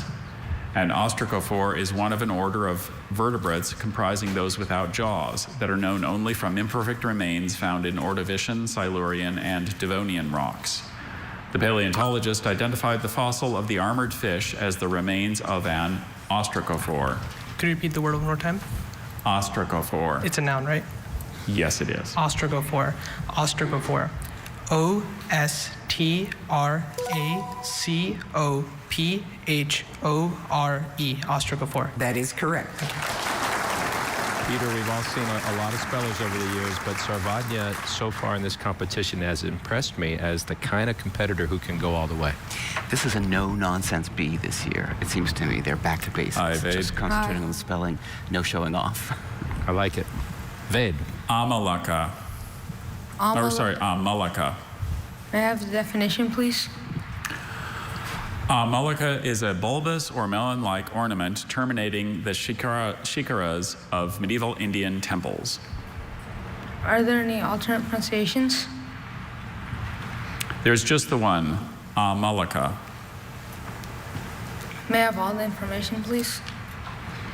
Amalaka is a noun from Sanskrit. It means a bulbous or melon-like ornament terminating the shikaras of medieval Indian temples. The Amalaka is sometimes seen as representing a lotus and at other times the sun. Could you repeat the word? Amalaka. Are there any alternate pronunciations? Just the one, Amalaka. May I have the language of origin? Sanskrit. The language should May I help. have the definition again? Absolutely. A bulbous or melon-like ornament terminating the shikaras of medieval Indian temples. Could you repeat the word? Amalaka. Could you repeat the language of origin, please? Sanskrit. Amalaka? Amalaka. A-M-A-L-A-K-A. Amalaka. That is correct. Thank you so much. When we transcribe languages that don't use the Roman alphabet, we tend to be more phonetic. So it's a K for the K sound, as with Japanese. And I was worried about those three schwas, but Sanskrit always goes A. Almost That's right. always. Always. Yeah. Yep. Abacati. Abacati. Can I have all the information inside the sentence, please? Abacati is a noun. It's from Portuguese, which probably formed it from a Nahuatl-derived Spanish word. It means an avocado. Abacati. Can you repeat the etymology, please? Portuguese, which probably formed it from a Nahuatl-derived Spanish word. And it means avocado? That's correct. What part of the word you're looking at here, Peter? Well, the last two letters. Absolutely, absolutely. That last vowel sound? Yes. Okay. Are there any alternate pronunciations? And in fact, I have just the one. Portuguese might not help Avocati. phonetically in this case. Can you repeat the etymology? Might lead you one more astray. time, please? Exactly. Portuguese, which probably formed it from a Nahuatl-derived Speller Spanish word. Sponsored by the Noah Webster House Museum. Avocati. A-B-A-C-A-T-E. Avocati. That is correct. And not thrown off by that anglicization of the Spanish Exactly, and Portuguese because roots. we're reading the English phonetics, and it's American English. It's not the original Portuguese sound. Just like we say tamale. most of the Exactly. time, right? Not tamale. And all of those French terms for that. Hello. Here's way. This word has a homonym. The word is pecten. Definition? A vascular pigmented membrane in the eyes of nearly all birds and many reptiles that has parallel plications suggesting the teeth of a comb and that projects into the vitreous humor of the eye from the point of entrance of the optic nerve. Does this word contain the ratu and the pect, meaning a comb? Yes. Is the language the origin of Latin? That's right. Is a part a speech and noun? Yes. Say the word again. Pecten. Pect. Are there any alternative pronunciations? Just the one. Pecten. Pecten. And it still has that schwa. P-E-C-T-E-N. Pecten. That is correct. So much precision from this speller about the roots. What an incredible amount of study has gone into his preparation. Really fun to watch. Yeah. Really. Just like his Hello, sister. Papa Yeah, exactly. Hello, Srividya. Srividya. Brachiodont. Brachiodont. Can I have the definition? Having teeth in the upper throat consisting of modified ventral vertebral spines. Is this word from Greek? Yes, it's from Greek-derived elements. Can I have the definition again? Having teeth in the upper throat consisting of modified ventral vertebral spines. Brachiodont. Language of origin. Greek-derived elements. Alternate pronunciations. There are none.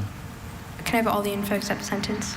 Brachiodont is an adjective made up of Greek-derived elements, meaning having teeth in the upper throat consisting of modified ventral vertebral spines. Can you repeat the word again? Brachiodont. Alternate pronunciations. There are none. Repeat the definition. Having teeth in the upper throat consisting of modified ventral vertebral spines. Is teeth the most important clue to Repeat the sink her word. teeth into? Yeah, that's what I'm Brachiodont. thinking. It's Brachiodont. the k sound as well. Does this come from the Greek odont, meaning teeth? Yes. Yeah. So she won't put the wrong valve there That's where the O yeah, is. it's the sound before Repeat it. the word. The consonant sound. before it. Brachiodont. Brachiodont. Brachiodont. R-A-C-H-I-O-D-O-N-T. Brachiodont. That is correct. Yeah, that Latin hard C sound, hard K sound for the CH. Because it's Greek elements, but it was formed in New Latin, scientific Latin. It's one of those strange things where, like Russian dolls, one language absorbed another. That's a good analogy. Never heard that before. So we are 9 for 9 so far in this round. Last round in vocabulary, we had 5 spellers and 35 making it through. And now so far in the spelling round, no misses. And I want to highlight something you said, because when Evan was up there, you mentioned the Noah Webster House. Maybe this is an unanswerable question. Where would any of us be without Noah Webster? He's sort of at the root of spelling bees in America. His first book was a spelling textbook, not a dictionary, but the spelling textbook had lists of words that were used for village spelling bees in the end of the 18th century. Those were mostly adult competitions at that time, but that began the tradition. He did say the root of the spelling bee. Yes. Was the pun intended? No, it's natural. It just happened. Let's see who's next on the stage. As I said, 9 for 9 so far in round 9. But what's up next?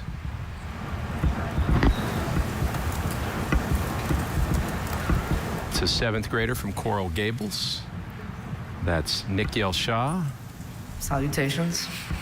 Salutations, Nikhil. There's a Latin word right there. Yeah, there you go. Sodaku. This is a disease that is marked by sharp elevation of temperature, swelling of lymph nodes, eruption, recurrent inflammation of the bite wound, and muscular pains. It's also called rat bite fever. Can I have all the information except the sentence and the definition? Sure. Sodaku is a noun from Japanese, which formed it from Cantonese.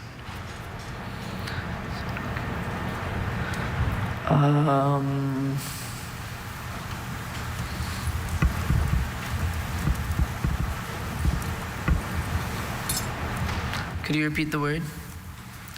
Sodaku.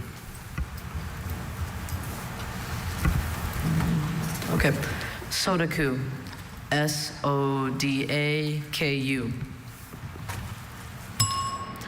Sodaku is spelled S-O-D-O-K-U. So close. Nikhil, to be in this round, part of the 35 finalists, as a 7th grader, I'm pretty sure you're going to set your sights high for next year again, as you should. But between now and then, find some time to keep playing that piano that you do so well and do your coding. And there's some of us that would like you to try that pasta again from scratch. Give it another chance. Congratulations. I've always wanted to try one thing. One thing. Okay. Be weak. Best week. All right. Reinforcing the spirit that all these competitors share. And the word itself, Peter, in Japanese, you don't really have the schwa, right? In authentic Japanese? It's a kind of epenthetic sound that is inserted between consonants. And then we transliterate it as a schwa. We've picked an O as a tough letter. Saynet, may I please have all the information? Saynet is a noun that passed into French from Latin-derived Spanish. A saynet is a short comic piece, usually with music and dancing originating in the Spanish theater. Can I have the sentence? For the final project in his performance studies class, Michael wrote and composed a short saynet based on a storyline from his favorite French comic book. Are there any alternate pronunciations? Just the one, saynet. Saynet, could you say it again? Saynet. Could you repeat the origin again? French from Latin-derived Spanish. Sure seems like French could throw him off. Yeah. Well, he said, I remember.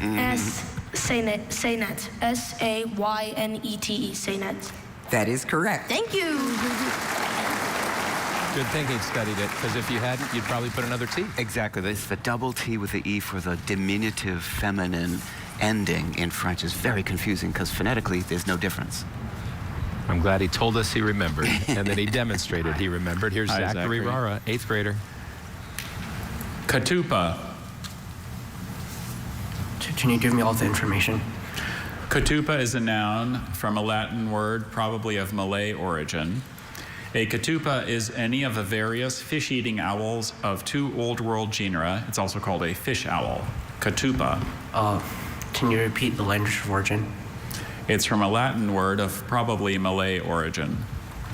Katupa. Katupa. Can you give me all the information? Katupa, a noun from a Latin word of probably Malay origin. Any of various fish-eating owls of 2 Old World genera. It's also called fish owl. Katupa. C-A-T-U-P-A. Katupa. Katupa is spelled K-E-T-U-P-A. Zachary, it's been a joy to watch you last year and this year, and I know in this moment it may feel disappointing to you, but you have nothing to be disappointed about. Making it this far, the amount of time and study that you've put into this, a shout out to your family and to your sponsor, and I hope that you will continue to do all those things that you love, and if spelling is one of them, pass it along to others. Congratulations. Thank you. Mary Brooks mentioned his sponsor. That was the Louisville Free Public Library, a great place to study spelling words. So we have heard the bell here in round 9 twice. We've had 10 correct. Rengina. Can I have all the information? Rengina is a noun. It's from Polish. A rengina is an intrazonal group of dark grayish-brown soils developed in humid to subhumid grassy regions from soft calcareous marl or chalk and having a brown friable upper layer and grayish or yellowish underlayers. Rengina. Can you repeat the word? Rengina. Rengina. Any alternate pronunciations? Just the one. Rengina. From Polish? That's right. Oh. Part of speech, can you repeat it? Noun. Can you repeat all the information? Sure. Rengina is a noun from Polish. Rengina is an intrazonal group of dark grayish-brown soils developed in humid to subhumid grassy regions from soft calcareous marl or chalk and having a brown friable upper layer and grayish or yellowish underlayers. Say it one more time. Rengina. Okay. W-R-E-N-G-I-N-A, Rengina. Rengina is spelled R-E-N-D-Z-I-N-A. Okay. Okay, Lauren, again, I'm guessing you'll be working very hard to come back next year. Look how high you have finished this year. Major accomplishment. And one of the things I read about you is you have this hidden talent of storytelling. So between now and next year, tell your story, and you'll have a next chapter to add to it. Congratulations. Lauren is studying French. She's also learned German. But Peter, that 18-pound dictionary you were talking about doesn't have a lot of Polish imports. No, that's a 20th century phenomenon. They're more recent, and in this case, kind of a scientific term, but that J sound, DZ, is how it's spelled, like the CZ of for Czechoslovakia. Doina. This is a Romanian folk song, usually in the form of a lament. Doina. May I have all the information? Doina, a noun from Romanian. A doina is a Romanian folk song, usually in the form of a lament. Doina.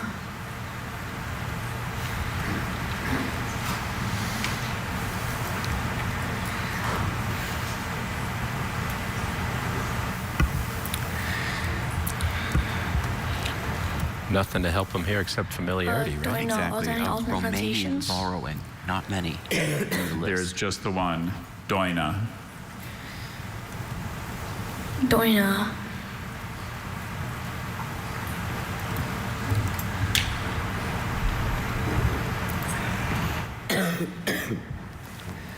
Doina. D-O-I-N-A, Doina. Correct. Great work. Great work. Doina delayed for Adarsh. Yep. Spell it how it sounds. Yep. It's your best shot. It really worked. Ani goes to round 10.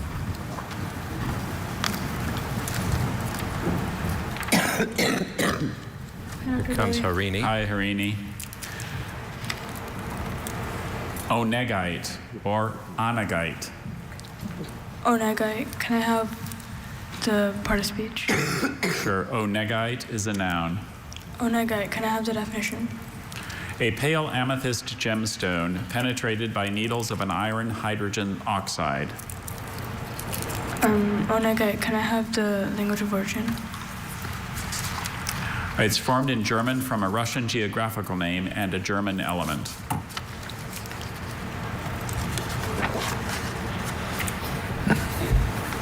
Can you repeat the alternate pronunciations? Onegite or onegite. Onagite. Can you repeat the language of origin? It's formed in German from a Russian geographical name and a German element. Onagite. Onagite. O-N-E-G-I-T-E. Onagite. That is correct. Thank you. Can't remember ever seeing that word here in Washington before. And if you haven't seen that lake in Russia, how would you know? A short word, 2 syllables. You really need to know the German phonetics again. That would help. Hello, Ishan. Hi. Omoidium. Omoidium. Omoidium. Can I have all the information, please? Sure. Omoidium is a noun made up of Greek-derived Latin and Latin elements. It means the bones of the upper jaw or roof of the mouth in a bird. Greek omo meaning shoulder. One more time. Omoidium is a noun made up of Greek-derived Latin and Latin elements, meaning the bones of the upper jaw or roof of the mouth in a bird. Omoidium, can you... Meaning the bones of the upper jaw or roof of the mouth in a bird. Omoidium, can you repeat the word one more time? Omoidium. Omoidium. O-M-O-I-D-I-U-M. Omoidium. Omoidium is spelled O-M-O-I-D-E-U-M. So close. Ishan, first B, ending up in a group of this size at the end, major accomplishment. I know you too will set your sights high, but what I want to tell you is I hope you realize how many 11-year-olds out there are looking to you as that role model of what you've accomplished. You've made a major difference. Be proud of yourself. Congratulations. Thank you. And that was a vowel error that was not a schwa, but that Latin ending deum, and transliterated into English as a long E rather than a schwa. Howdy, Brian. Hi.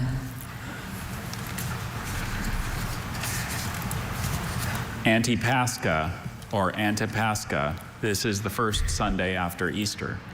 Antipascha, may I have the language of origin? It's from a Greek word and an ultimately Hebrew word. Antipascha.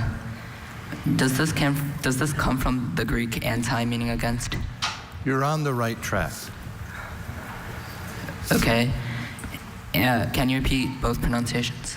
Antipascha, Antipascha.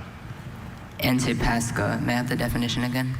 The first Sunday after Easter.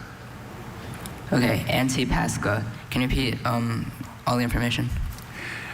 Antipascha, Antipascha is a noun from a Greek word and an ultimately Hebrew word. Antipascha is the first Sunday after Easter. Okay. Antipascha. A-N-T-I-P-A-S-C-H-A. Antipascha. That is correct. Thank you. So impressed with Brian this year, Peter. We saw him here 2 years ago. He's back with a vengeance. Howdy, Dr. Billy. A tough word. Howdy. Because that E could have been for Your the name is I, Jai, for anti, right? for before. Jai. Jai. He got it correct. I think I've been course. saying Jay. I'm sorry. Yeah. I'll be better. No, it's fine. Thank you. I have two. Your Dr. word Billy. is rigaline or rigalin. It's a petroleum product intermediate between cymogene and gasoline, containing chiefly pentanes and used formerly in medicine as a local anesthetic. Can I have all the information, please? Yes. Rigaline, rigalin, a noun from Greek and English parts. It means a petroleum product intermediate between cymogene and gasoline, containing chiefly pentanes and used formerly in medicine as a local anesthetic. What is the origin of the word? From Greek and English parts. Oh, can you say the pronunciations, please? Rigaline, rigalin. Okay.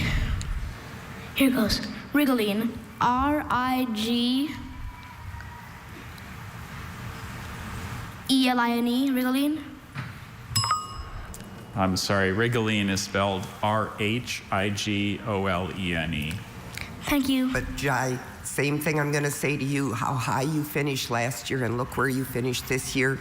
You're going to work hard, you're going to be back, and 10 years old and a fifth grader. It just doesn't get any better than that. All those viewers out there right now are looking at you. So thank you and congratulations. Thank you.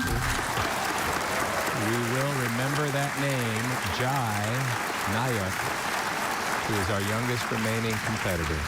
So here's where we are now. We have 13 who've spelled correct in this round. We have 5 who have missed. So that means we still have how many more? 17 to go in this round, if my math is correct. How are you at math? Not so great. Not so great. I'm pretty sure that's right. Peter, thanks for all the work you do with that dictionary. I'm sure we have lots more neologisms to look forward to in this next version. Always, always. The language grows constantly and ever faster.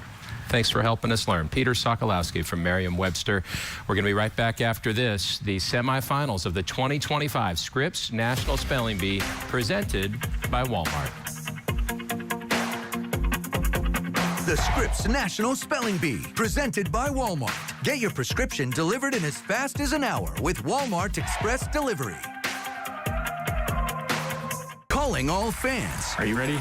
Let's go. Big fans. Let's do this. Bee fans. The spelling bee is on. That is correct. Yes. Don't miss the fun, the highs, Thank you. and the high fives. Get ready to root for all these spellers. It all comes down to this.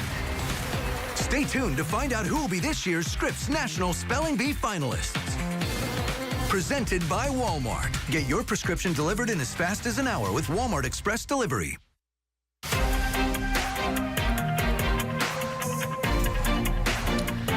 Welcome back, and welcome back to Julie Grant, former bee competitor herself. You know her from Court TV, and to all of you joining us for these 2025 Scripps National Spelling Bee semifinals. And what a way to celebrate this 100th year, Julie. It's been amazing. It really has been. These children are so brilliant, Paul, so impressive, incredible. And now it's coming down to the end of the semifinals. We're going to have the competition continue. Let's go back to the stage. We've got our next speller up. This is Holden Good. He's from North Carolina. Hey, Dr. Bailey, how's it going? Pretty good. How about you, Holden? I'm doing okay. I'm a little nervous, but give me my word. Okay. I'm ready. Give me my word. You're doing great. You really are. Thanks. Okay. Delsartian. Delsartian. May I please have the definition? Sure. Of, relating to, or having the characteristics of a system or method of using body movements to express emotional concepts. Could you please give me the language of origin? It's from a French name plus an English element. So you better know that name, Holden. Are there any alternate pronunciations? There's just the one, Delsartian. Could you use it in a sentence, please? The Broadway show, The Music Man, features an exhibition of small-town Iowans striking Delsartian poses to represent Grecian urns.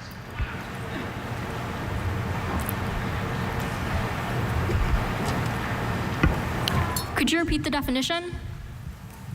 Of, relating to, or having the characteristics of a system or method of using body movements to express emotional concepts. Could you repeat the language of origin? Part from a French name plus an English element. So if it's a French name, how would you spell it how it sounds? And add that suffix. Delsartian. D-E-L-S-A-R-T-E-A-N.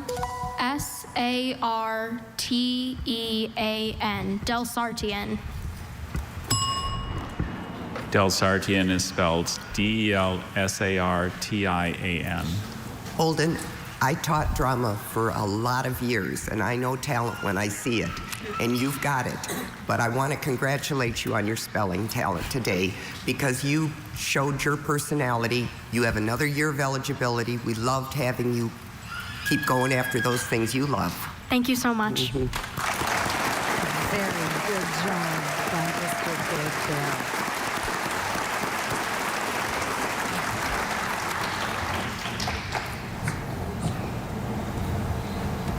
Hi, Dr. Bailey. Hi, Aishwarya. This word has a homonym. The word is loose. This loose is a pike fish, especially when full grown. Loose. Can I have the language of origin, please? Latin-derived French. Loose. Loose.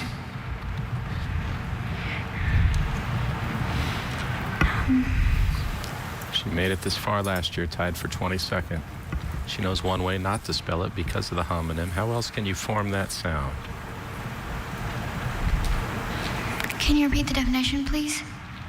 A pike fish, especially when full grown.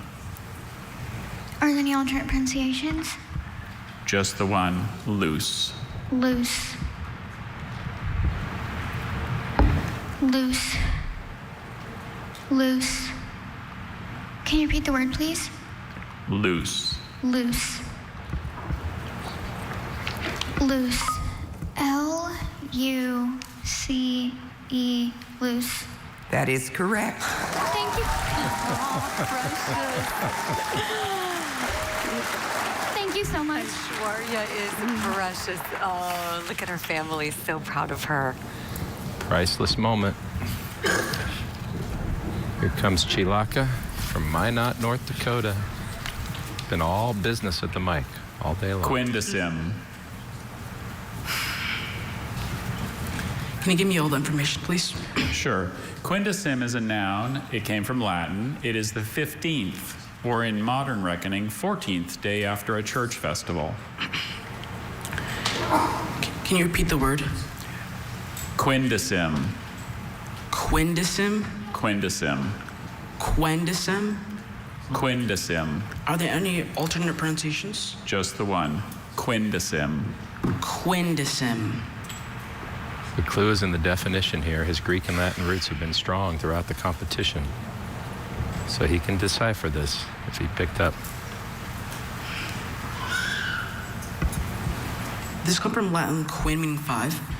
You're on the right track. Good question. And the back half is another Can you number. repeat the word? Quindisim. Quindisim. Q-U-I-N-D-I-C.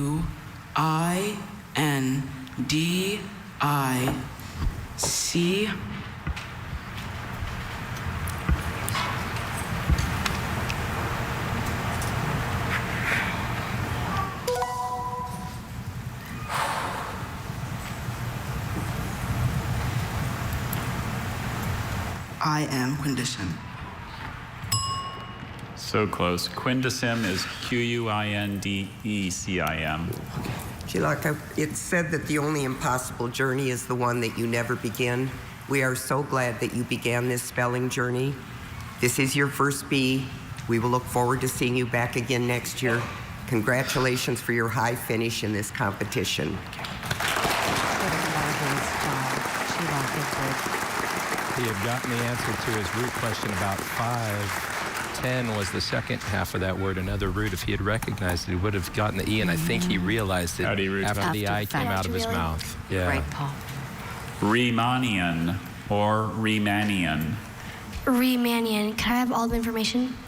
Riemannian is an adjective from a German name plus an English element. It means relating to or discovered by a certain 19th century German mathematician. Riemannian. Riemannian. Riemannian.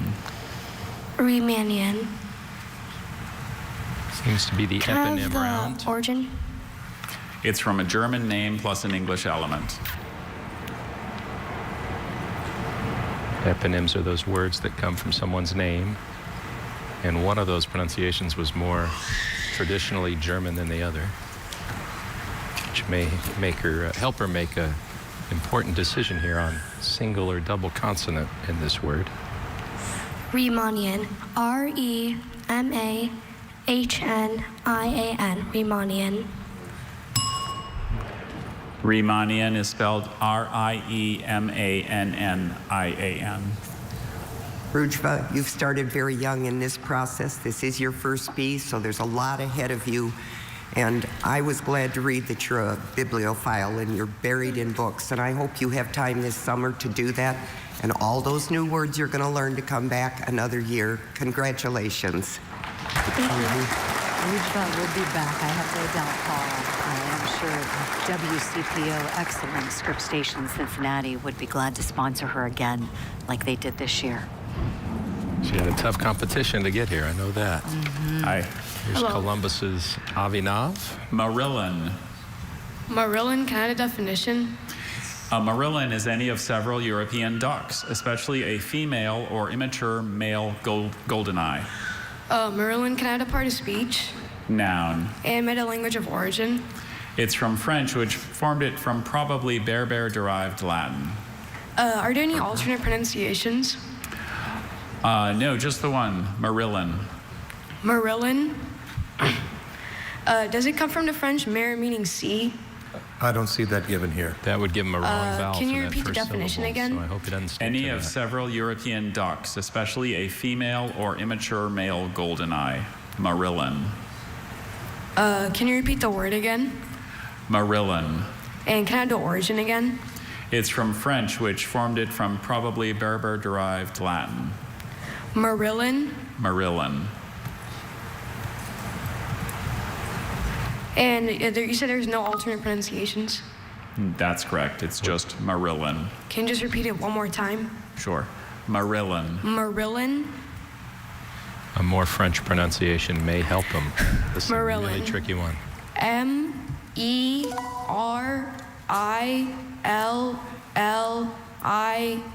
Marillin. Marillin is spelled M-O-R-I-L-L-O-N. Avina, I know this is tough, but you're tougher, and you're going to go on to do superstar things in whatever you choose to do. And I do want to give a shout out to your new regional partner. How lucky were they, the Columbus Blue Jackets of Columbus, Ohio, to get someone like you to represent them this year. You are an outstanding representative of all spellers. Congratulations. Thank you. Everything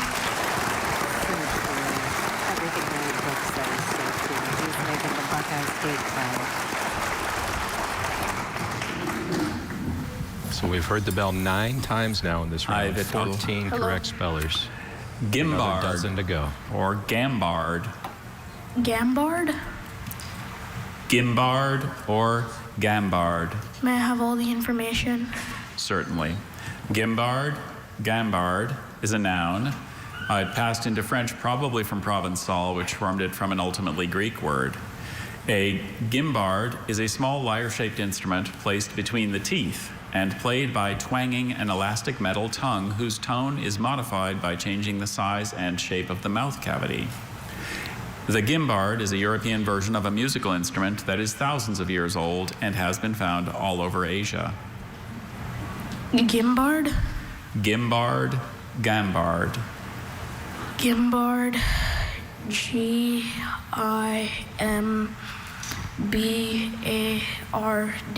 Gimbard. Gimbard is spelled G-U-I-M-B-A-R-D. Vital, I certainly hope that coming to your first Scripps National Spelling Bee as an 8th grader this year is the capstone of your year, because what an accomplishment you have had. And now you can go on and do some of those other things that you're so good at, like cooking and baking and everything else. Thank you for sharing your time and your talent with this program. Congratulations. Thank you. Meadow Park Middle School, so proud of Vital. I'm sure they'll be ready to greet him when he gets back home. Yes. Akshaj, another 8th grader. Cinchona or Cinchona? May I have all the info, please? Cinchona, Cinchona is a noun formed in Latin from a Peruvian name. A cinchona is a tree of a genus native to the Andean region of northwestern South America and now extensively cultivated both there and in Indonesia. Cinchona, Cinchona. Can you repeat the pronunciations, please? Cinchona, Cinchona. Can you repeat them one more time, please? Cinchona, Cinchona. May I have the origin one more time? It's formed in Latin from a Peruvian name. Can you repeat the pronunciation? Cinchona, Cinchona. Cinchona. Cinchona. C-I-N-C-H-O-N-A.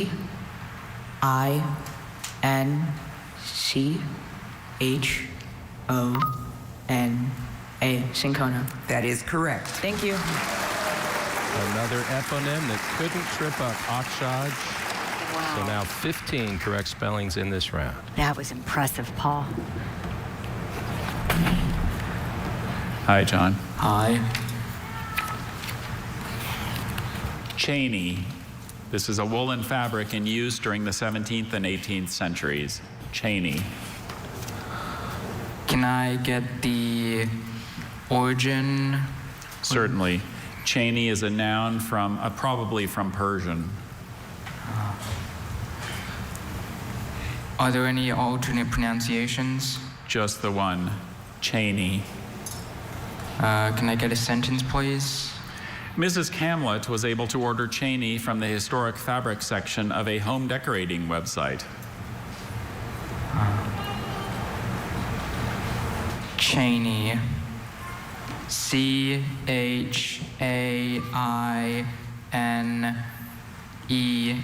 Cheney? Cheney is spelled C-H-E-Y-N-E-Y. John, I hope you can look at this as a highlight of your 8th grade year, too, to get to come to the National Spelling Bee for the first time and be in this final group. And now I wish you the best of luck pursuing that career goal that you have to become an aerospace engineer. Go do it. Congratulations. It's so true. These kids are so much to be proud of. Just getting here is such an honor. And a lot of words in this round that don't really follow a rule. You have to have some level of familiarity or pattern recognition for a language, but so many names, so many eponyms in this round. And this Hello, may be Vidula. another. We'll see. Calamier. Can I have all the information, please? Calamier is a noun from a French geographical name. It's a small mold-ripened cheese, fresh or cured brie cheese. Can I have the sentence, please? Sure. Good Calamier has a nutty flavor and is an excellent choice for an after-dinner cheese. Can I have the origin again? It's from a French geographical name. Colombier. C-O-L-U-M-B-I-A-E.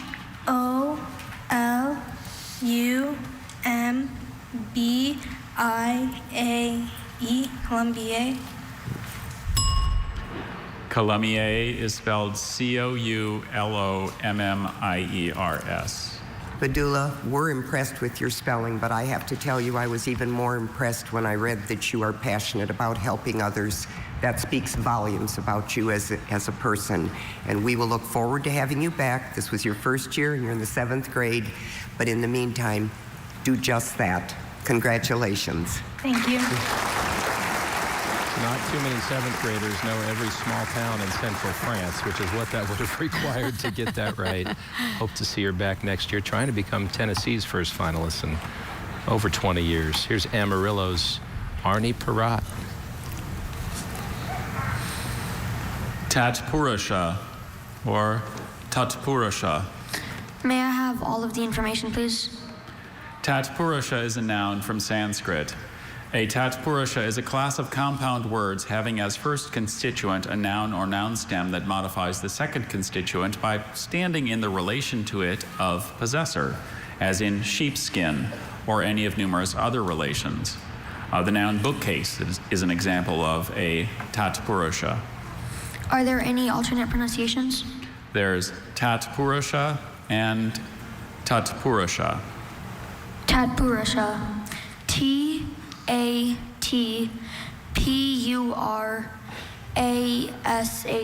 Tatpurusha. Tatpurusha is spelled T-A-T-P-U-R-U-S-H-A. Very close. Arnie, you said that you loved making friends, but in watching you in 2022 and this year, I just want to say I think that you are someone that others want to be around and they want to be like you. Congratulations. Thank you. Very true. Very true. He should feel so proud. And one more year for Arnie. And we had talked about the schwa in Sanskrit earlier, that it's almost always an A. In that case, no, it was a U. There are exceptions. Here's Isaac. These words are so hard. Hi, Isaac. Charistate, or charistate. Could I have all the information, please? Certainly. Charistate, charistate, an adjective from a Greek element plus an English element. Charistate means exhibiting the separation of a leaf or floral organ into 2 or more parts by division during development. What was the language of origin, please? It's from a Greek element plus an English element. Charistate? Charistate or charistate. Charistate. C-H-A-R-I-S-T-A-T-E. I.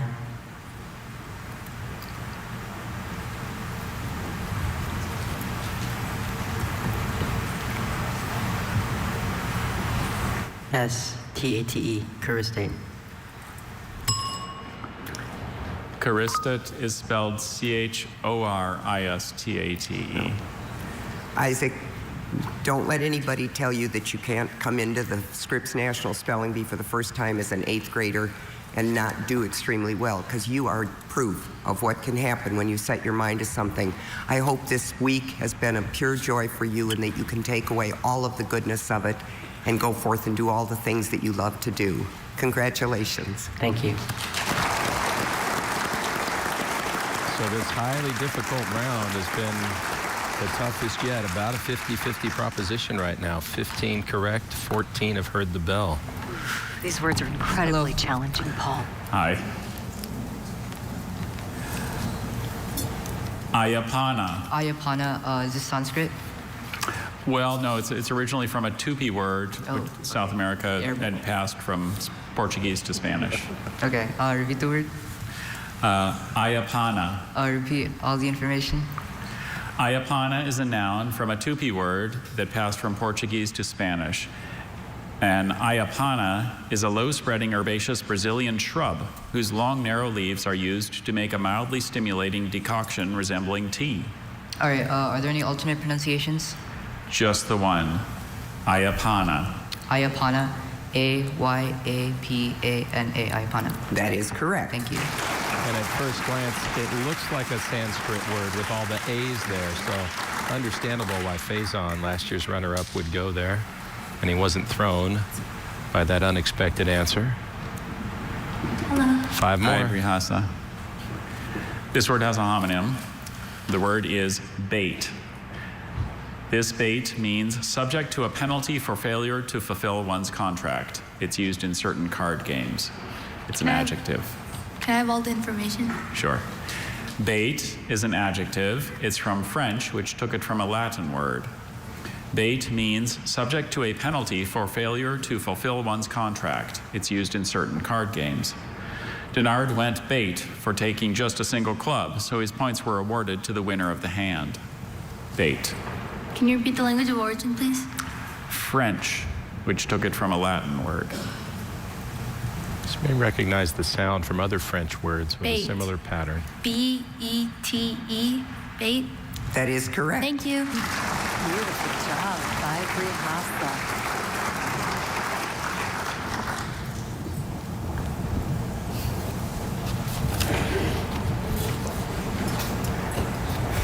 Hi. Hello. Sukus. Sukus. May I have all the information, please? Sukus is a noun from African French, which formed it from Latin-derived French. Sukus is popular guitar-driven dance music created in the Democratic Republic of the Congo under the influence of Cuban rumba. It's great. Okay. Can you repeat the definition, please? Sukus is popular guitar-driven dance music created in the Democratic Republic of the Congo under the influence of Cuban rumba. Sukus. Sukus. Sukus. Okay. Can you repeat all the information again? Sukus is a noun from African French, which formed it from Latin-derived French. The definition is popular guitar-driven dance music created in the Democratic Republic of the Congo under the influence of Cuban rumba. Sukus. Am I saying it correctly? Sukus. Sukus. Vowel sound, she should be straightforward. It's that middle consonant that I'm concerned about here. S-U-C-U-S-E. Sukus. I'm sorry, Sukus is spelled S-O-U-K-O-U-S.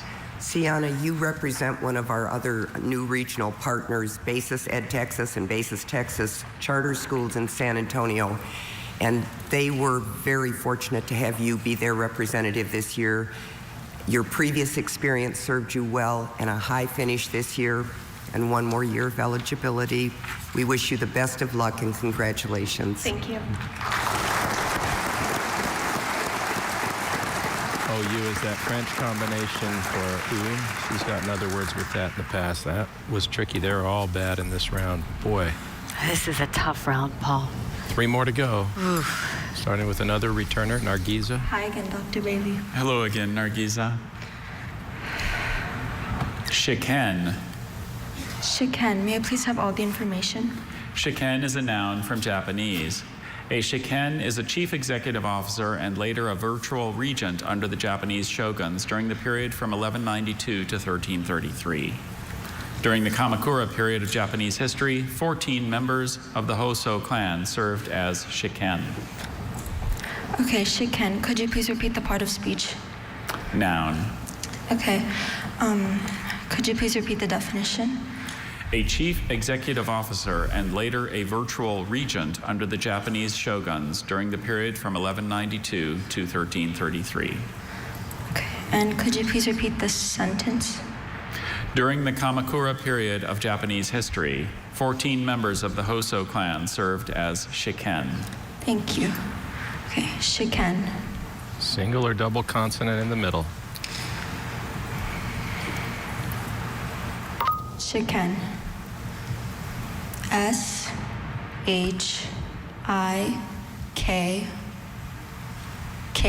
shiken. That is correct. Thank you. Look at that. That telltale pause again. Should I throw another K or not? Japanese, one of the only languages you see that double K in. Boy, that was excellent. What a great job by Nargiza. Hi, Declan. Hi. Eusacapio or Eusacapio. Eusacapio. May I have all the information, please? Eusacapio or Eusacapio is a noun from Latin. It is a mode of acquiring title to property by uninterrupted possession of it for a definite period under a title acquired in good faith. It's used in Roman law. Eusacapio, Eusacapio. Eusacapio. U-S-I-C-A-P-I-O.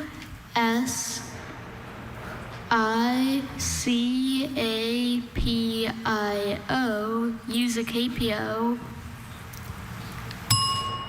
Very close. Eusacapio is spelled U-S-U-C-A-P-I-O. Oh my goodness, Declan, your energy has just lifted all of us up. What a joy you have been to watch spell and to be on that stage.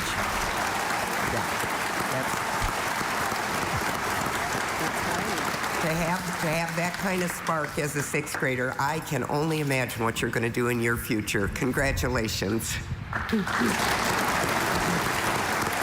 Great job, Declan.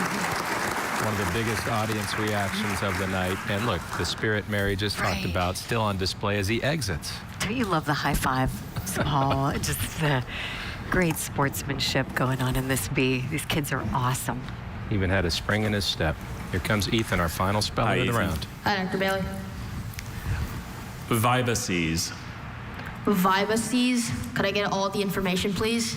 Vibaces is a plural noun from Latin. It means linear, subcutaneous extravasations of blood. Vibaces. Vibaces. Vibaces. Vibaces. Could I get, are there any alternate pronunciations? No, just vibaces. Vibaces. Could I get all the information besides the sentence one more time? Vibaces is a plural noun from Latin. It means linear, subcutaneous extravasations of blood. Vibaces. Plural is the big clue here. Am I saying it correctly? Vibaces. Could I get the definition one more time? Linear, subcutaneous extravasations of blood. Vibaces. V-I-B-I-C-E-S. Vibaces. That is correct. Singular vibex, plural vibaces, just like index, indices. He knows his rules. Well done, Ethan. Yes.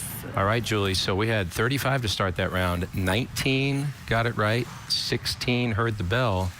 think we're going to have to keep going to get to our finalists. I think so, Paul. And I think the words are getting harder, too. I'm not sure, but it seems that way to me. How about you? You know, this is what it's all about. And we're going to find out on the other side of this break who our finalists are. Thank you for watching the 2025 Scripps National Spelling Bee. Don't go away. We're going to be right back in just a moment. The Scripps National Spelling Bee, sponsored by Chipotle. Real food made with just 53 easy-to-spell ingredients. To the 2025 Scripps National Spelling Bee semifinals in just a little while. We're going to know our finalists.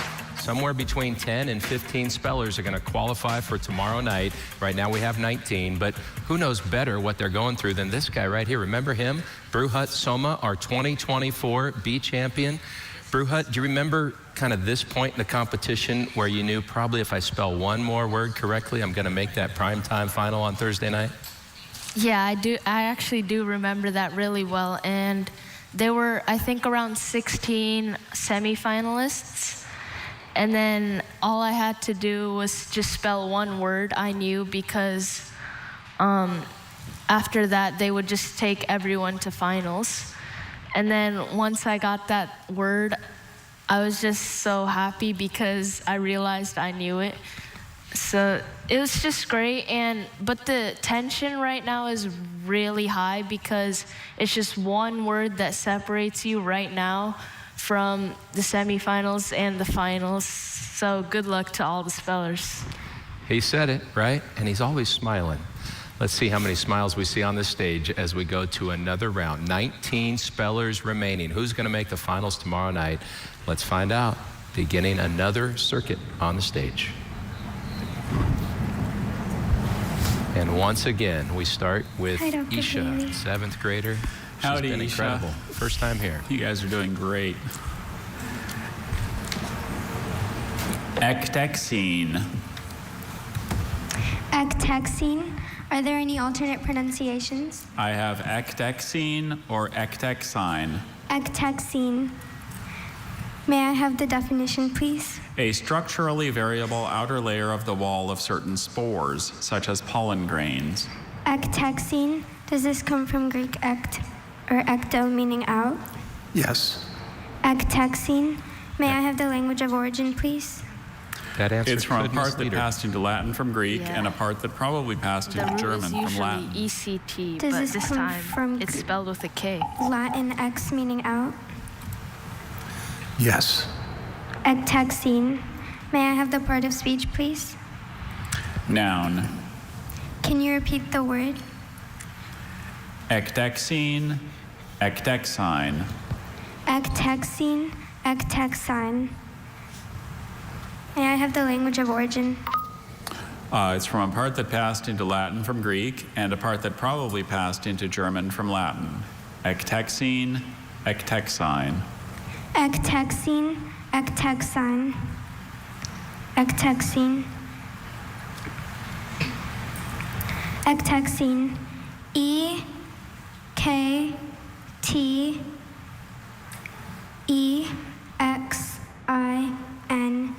Ectexine. That is correct. That was so cool, right at the buzzer, just when the time was just about to go off. And that smile said, yeah, I knew it was a K the whole time. Here's Oliver. Hi, Dr. Bailey. Howdy, Oliver. This word has a homonym. The word is gob. This gob is a tropical leguminous African creeping herb that ripens its edible fruits underground. It's also called Bambara groundnut. Gob, can I have all the information, please? Sure. Gob is a noun from a native name in the Caribbean. It's a tropical leguminous African creeping herb that ripens its edible fruits underground. The fruit of the gob is similar to that of the peanut plant, whose fruits likewise develop in the ground and not from the flowers. Gob? Gob. Gob, could you repeat all the information, please? Gob, a noun from a native name in the Caribbean. A tropical leguminous African creeping herb that ripens its edible fruits underground. It's also called Bambara groundnut. Okay, thank you. Gob? Gob. Gob. G-O-B-B-E, gob? That is correct. You can stick a gob in your gob. He knows both homonyms. That's 2 rounds in a row he's gotten homonyms. Never makes us wonder how he's feeling. Here's Lawrence Yee. Hey, Lawrence. To rill. To rill. What is the definition? To rill is an absorption vessel in which a gas is passed over a liquid, as for removing moisture or a component of a gas mixture. To rill. Can I have all the information? Sure. To rill is a noun from German, which perhaps formed it from a French word. It's an absorption vessel in which a gas is passed over a liquid, as for removing moisture or a component of a gas mixture. To rill. Are there any alternate pronunciations? There's just to rill. Can you say it again? To rill. To rill. These French and German dual origin words are always confusing because you could go either way with the language of origin? It's from German, which perhaps formed it from a French word. Which could make it an extra letter. Let's see.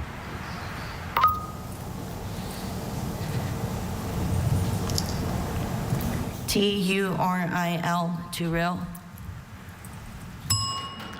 To rill is spelled T-O-U-R-I-L-L. Lawrence, big pat on the back to you. Coming into this for the first time as an 8th grader, you're in round 10, one of 19 spellers. I can't imagine how our new regional partner, the Merced County Office of Education, Merced, California, how very, very proud they are, and your family. You have done a great job. Congratulations.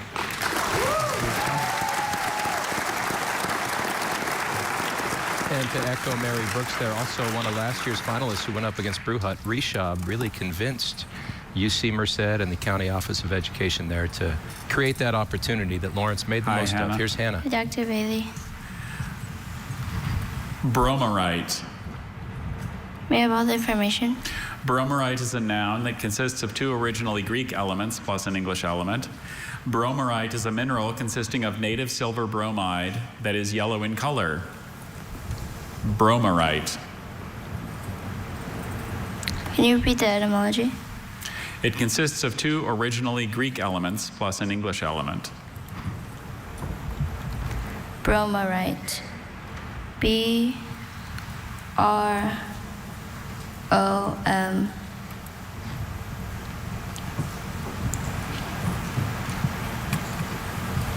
A-R-I-T-E, bromerite. So close. Bromerite is spelled B-R-O-M-Y-R-I-T-E. Hannah, big hug to you, too. Here you are in round 10 of 19 spellers. You're a 7th grader. You're here for the first time. Amazing job. So proud of you. Be proud of yourself. Congratulations. Thank you. Bruhut, how often did you have to guess on a schwa that you really didn't know? Well, in last year's beat, not really, because I knew like all of my words. That's a pretty good place to be in. Yeah. And it showed. Here's Sarvadnya, who's had a similar experience so far this year. Disulfiton. Disulfiton? Disulfiton. And another tricky Can I have all the schwa in information, this word, please? too. Disulfiton is a noun formed using Greek parts and a part that came into Latin, probably from Oscan. A disulfiton is an organophosphorus systemic insecticide used especially on cultivated plants. Can I have the origin again, please? Disulfiton was formed using Greek parts and a part that came into Latin, probably from Oscan. Disulfiton? Disulfiton. Does it come from Greek di, meaning two? Yes. Disulfiton? Disulfiton. Is there any alternate pronunciations? Just the one, disulfiton. Disulfiton. 3rd syllable schwa, the sticking point here. If he uses Greek patterns, I think he'll be It's a noun, right? fine. Because the Greek connective vowel is usually Could you an repeat O. the word one more time? Usually. Disulfiton. Disulfiton. Disulfiton. Disulfiton. This time it is, so that's a big Disulfiton. bonus for him. D-I-S-U-L-F-O-T-O-N.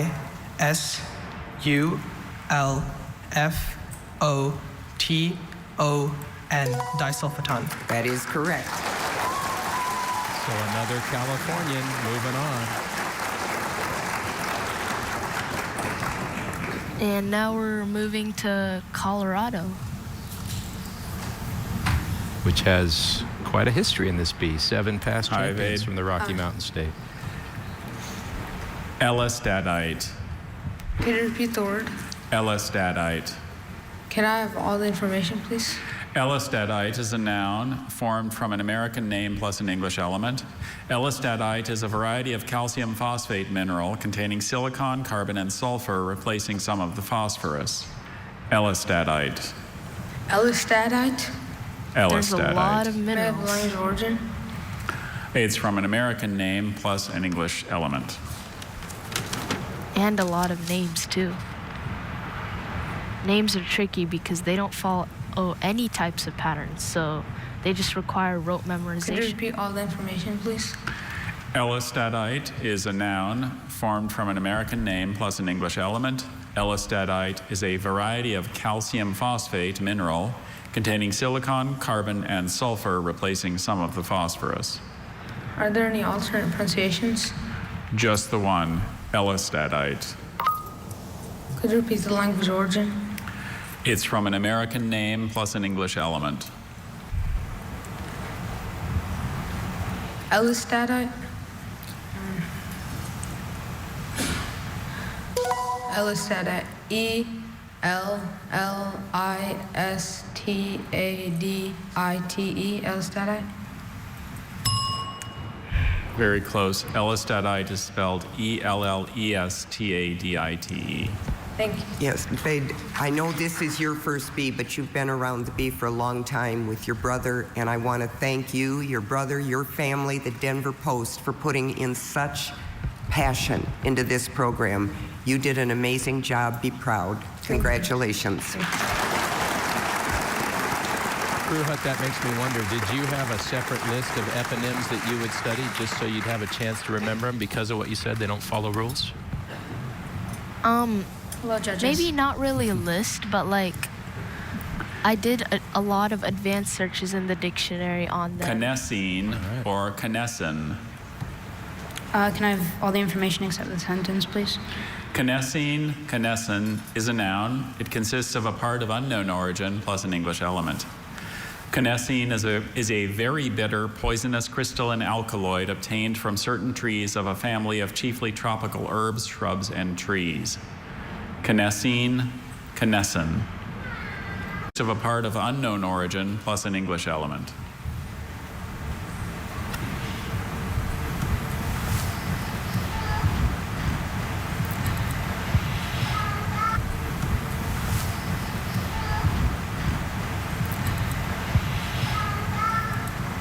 Can I have the definition again, please? A very bitter, poisonous crystalline alkaloid.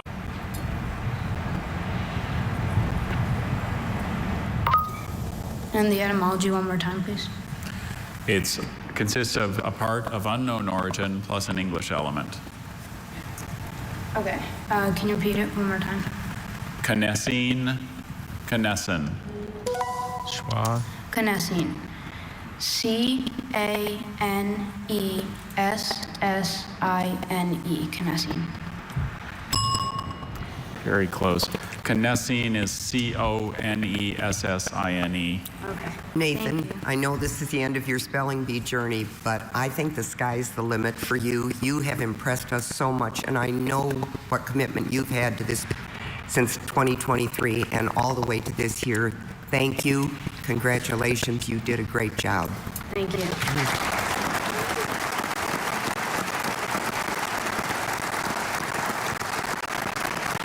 So we've heard the bell now 4 times in round 10. Just 3 correct responses. What will it be for space 9? Trying to join its older sister as a B finalist. She was the champ 4 years ago now. I'd say.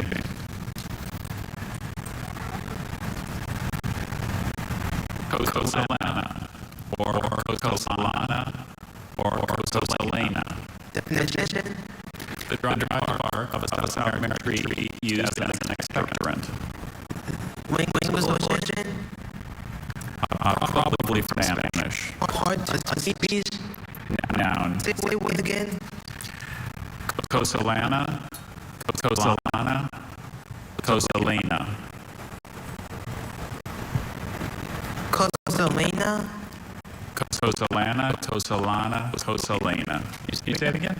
Kosalana. I guess the best bet for this word is just try to keep it simple and try to follow the patterns. Kosalana. That second syllable could be problematic. C-O... Can you please start over again? Sure. Of course. Kosalana. C-O-S-A-L-A-N-A.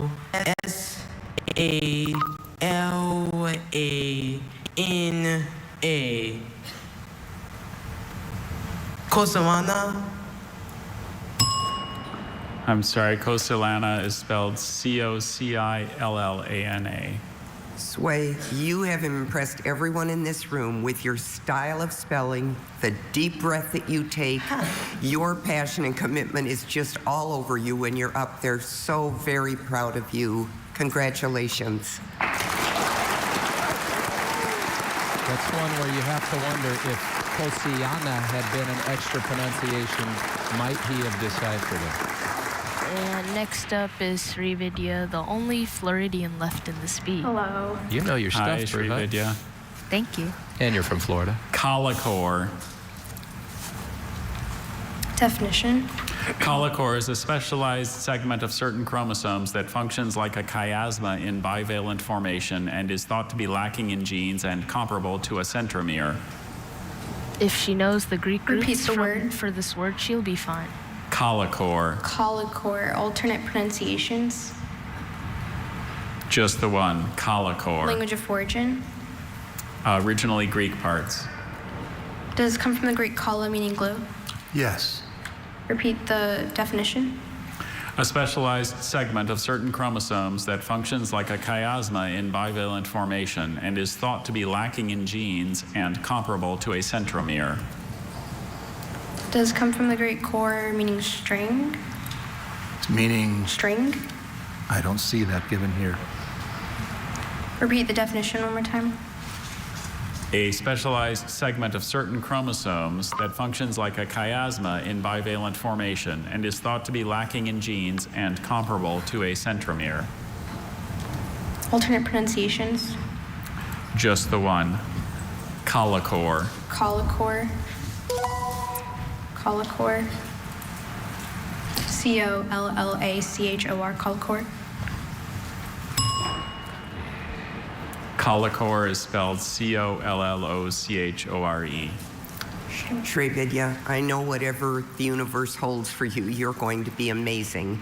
And you have been an amazing speller. You've had a top finish here today. Be proud of yourself, as proud as we are of you, and go on and do great things. Congratulations. Thank you.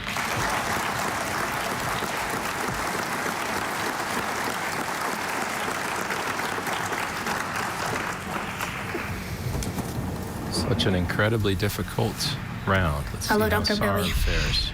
Hello. Only 3 people so far are going on to the Levalorphan finals. or Levalorphan. Levalorphan. May I please have all the information? Levalorphan is a noun formed from 2 Latin parts, a Greek name and an ultimately Greek element. A drug related to morphine that is used to counteract morphine poisoning. Does this come from the Greek allo, meaning two or different? I don't see that given here. Could you repeat all the information? Levalorphan is a noun formed from 2 Latin parts, a Greek name and an ultimately Greek element. A drug related to morphine that is used to counteract morphine poisoning. Levalorphan. Levalorphan. Levalorphan.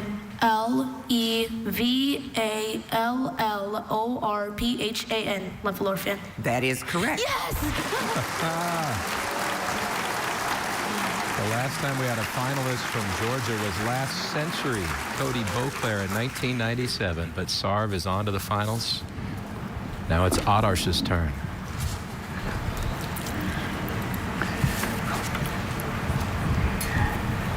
This is his 3rd time at the TB1.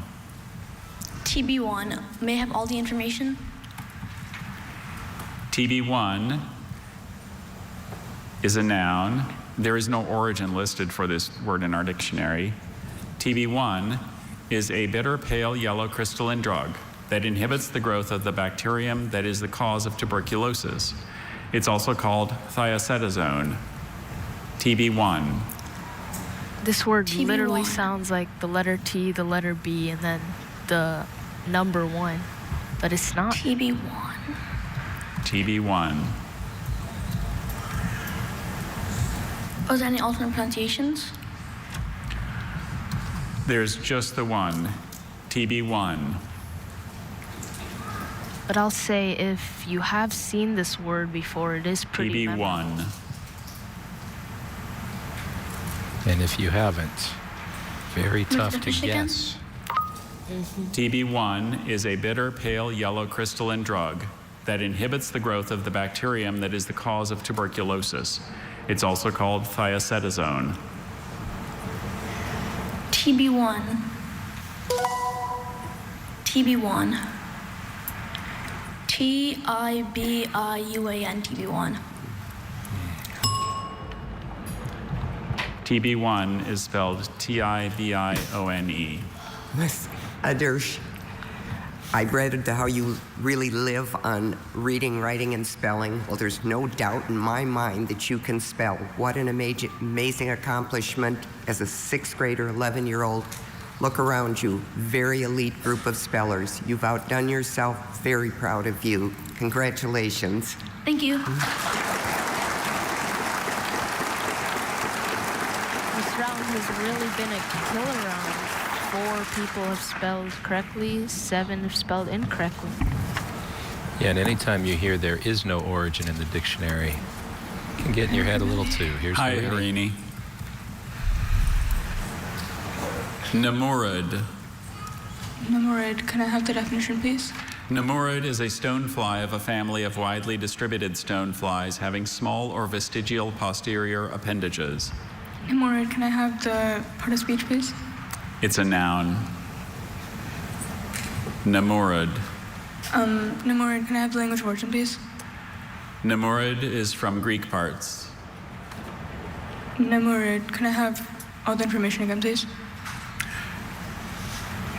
Namurud is a noun, comes from Greek parts. A namurud is a stonefly of a family of widely distributed stoneflies having small or vestigial posterior appendages. Namurud. Namurud. N-E-M-O-U-R-I-D. Namurud. That is correct. Thank you. That's a tough one, but you still got that. She tied for 9th last year. We'll see her tomorrow night. Hi, Brian. Hi. Alkanon. Alkanon. May I have the definition? Alkanon is a red crystalline coloring matter obtained from the root of a certain European plant and used chiefly in coloring beverages and fatty and oily pharmaceutical and cosmetic preparations. Alkanon. May I have the language of origin? Alkanon was formed in Latin from a part that went from Arabic to Latin to Spanish and a part that went from Latin to French. Alkanon. May I have all the information? Alkanon is a noun. Alkanon is a word that was formed in Latin from a part that went from Arabic to Latin to Spanish and a part that went from Latin to French. Alkanon is a red crystalline coloring matter obtained from the root of a certain European plant and used chiefly in coloring beverages and fatty and oily pharmaceutical and cosmetic preparations. Alkanon. Alkanon. Are there any alternate pronunciations? Just the one. Alkanon. Alkanon. May I have the origin again? Formed in Latin from a part that went from Arabic to Latin to Spanish and a part that went from Latin to French. Alkanon. A-L-K-A-N-N-I-N.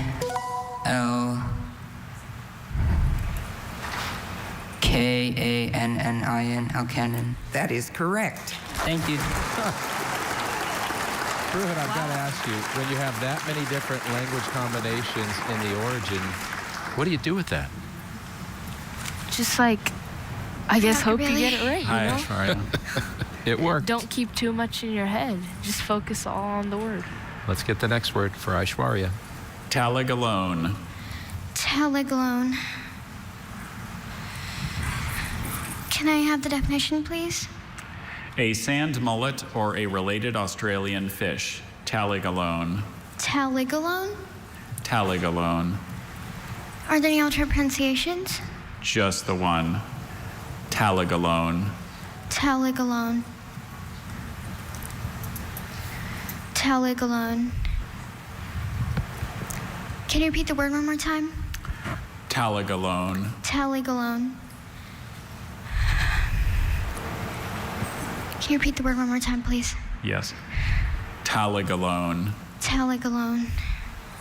Talagalone? Talagalone. Talagalone. Talagalone. Talagalone.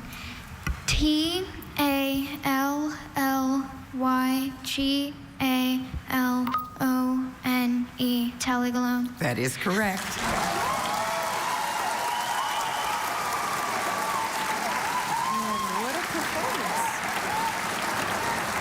I think we're at that point in the competition. Words can't tell the story. Their reactions say more than we could. Tahine.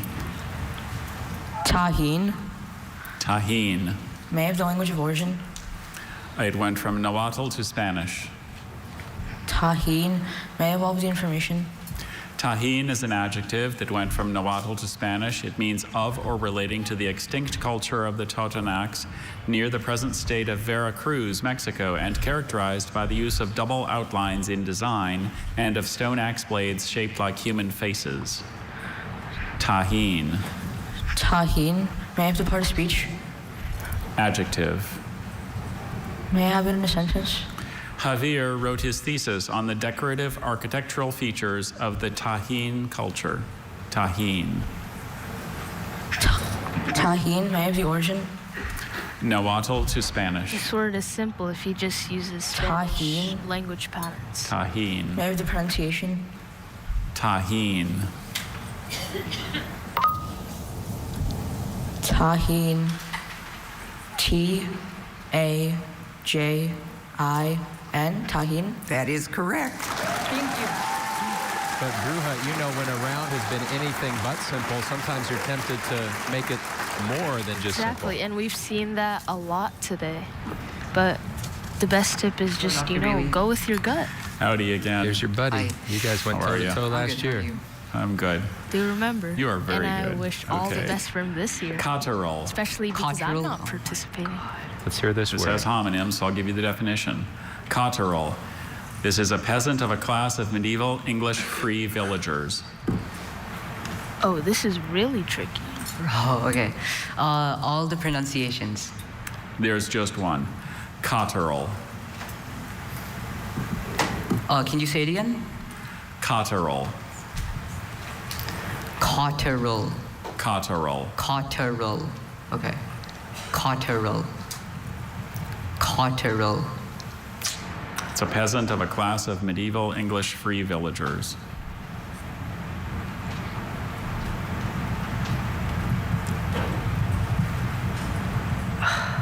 Okay.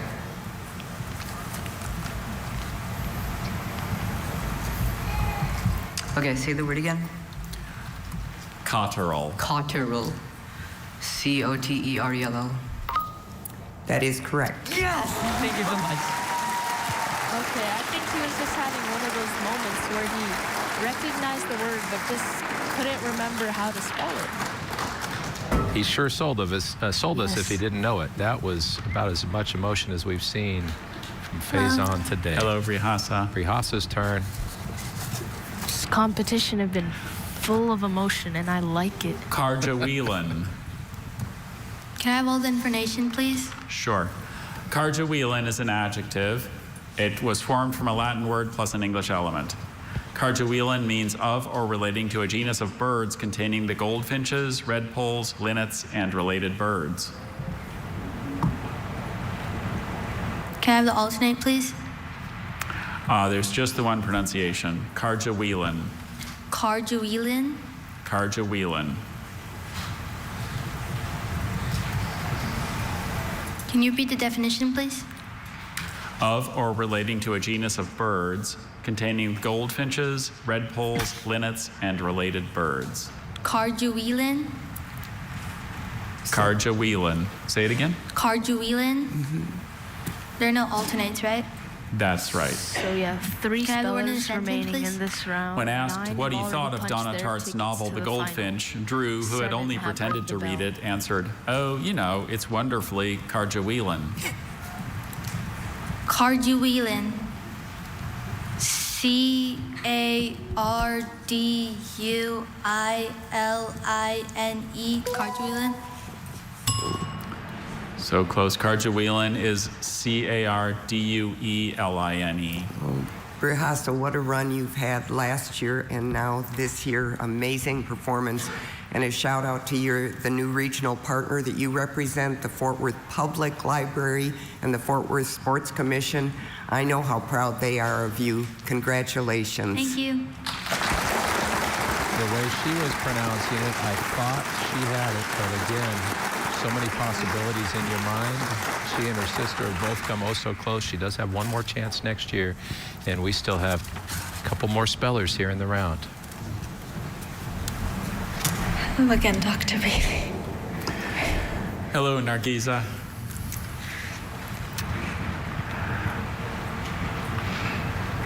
Parsis. Parsis, may I please have all the information? Oh, sorry, Persis. Persis. It's a violet dye obtained as a dry, pasty mass from certain lichens by fermentation with alkali as ammonia. It's a noun. It's from German. Persis. Persis? That pronunciation Okay, at the start, hopefully that could I doesn't have it in throw a her off. sentence? I was thinking the same thing. Sure. Persis has been used to color pharmaceutical preparations. Could you repeat the language of origin? Persis is from German. Could I have the definition? Again, one more time.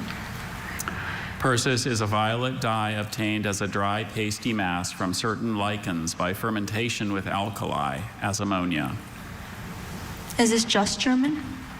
It's just German, yes. Persis.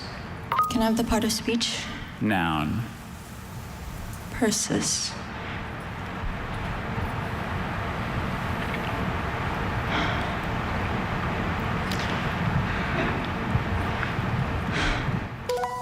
Persis, P-E-R-S-U-S, Persis.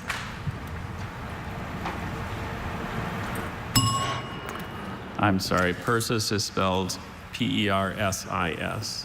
Nargisa, you've left your mark on this room, both this year and last year. I have to tell you, there aren't enough words to describe my impression of your personal style and your spelling style. You are an incredible, amazing young woman who has done an amazing job at the Scripps National Spelling Bee. And I know all the other talents you have. Go pursue them. Congratulations. Thank you.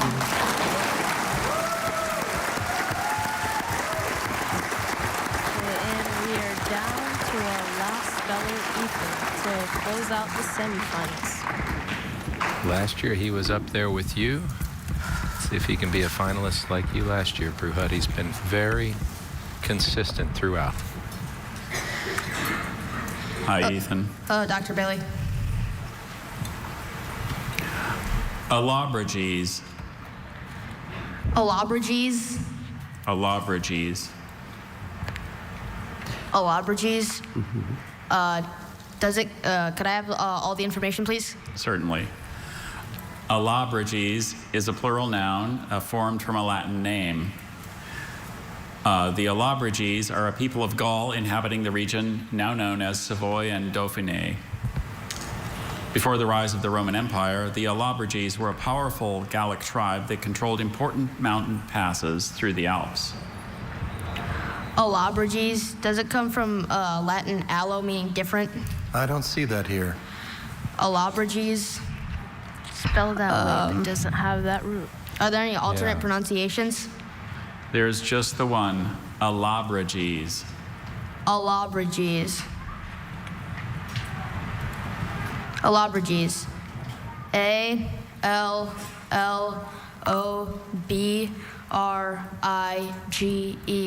Alabriges. Alabriges is spelled A-L-L-O-B-R-O-G-E-S. Ethan, that was a great try, and look around you where you finished up. I know you're disappointed, but in this group of semifinalists, what an impressive job you have done spelling. Congratulations, first B, maybe back. We're proud of you. Thank you. That means every speller eliminated in that round tied for 10th out of 11 million who started at the first level of this competition and 242 who made it to Washington. Congrats to all those who tied for 10th. But now we have, in Bruhut, you know what this feels like, your Scripps National Spelling Bee finalists for 2025. So Isha Marapudi, Oliver Halkett, another Californian, Sarvanya Kadam. We have Sarv Dharavne, Harini Murali. They'll all be on that stage tomorrow night in those 8 o'clock Eastern finals. So will New York's Brian Liu, Aishwarya Skala Curry. She's from North Carolina, Akshad Samaseti, and last year's runner-up, Faizan Zaki. Wow, can't wait. Congrats again to every one of those finalists. One of the toughest rounds we've seen in a long time. Bruhut, we're all looking forward to tomorrow night. You were up there last year in the same spot they're going to be. What are you most looking forward to tomorrow night? I'm looking forward to all those emotions. The finals words will be really intense, really challenging. The finals nerve-wracking. It's just so much emotion for all of the spellers. So I want to see how the words are like, how the spellers can conquer them. And good luck to all of the finalists. You have done so much work to be here. Means a lot coming from a champ. Someone's going to have the trophy just like he did last year. We invite all of you to join us for the finals tomorrow night, 8 o'clock Eastern, when we crown a brand new champion in this 100th year of the Scripps National Spelling Bee. For Bruhut and everyone here in Washington, D.C., good night. We'll see you tomorrow.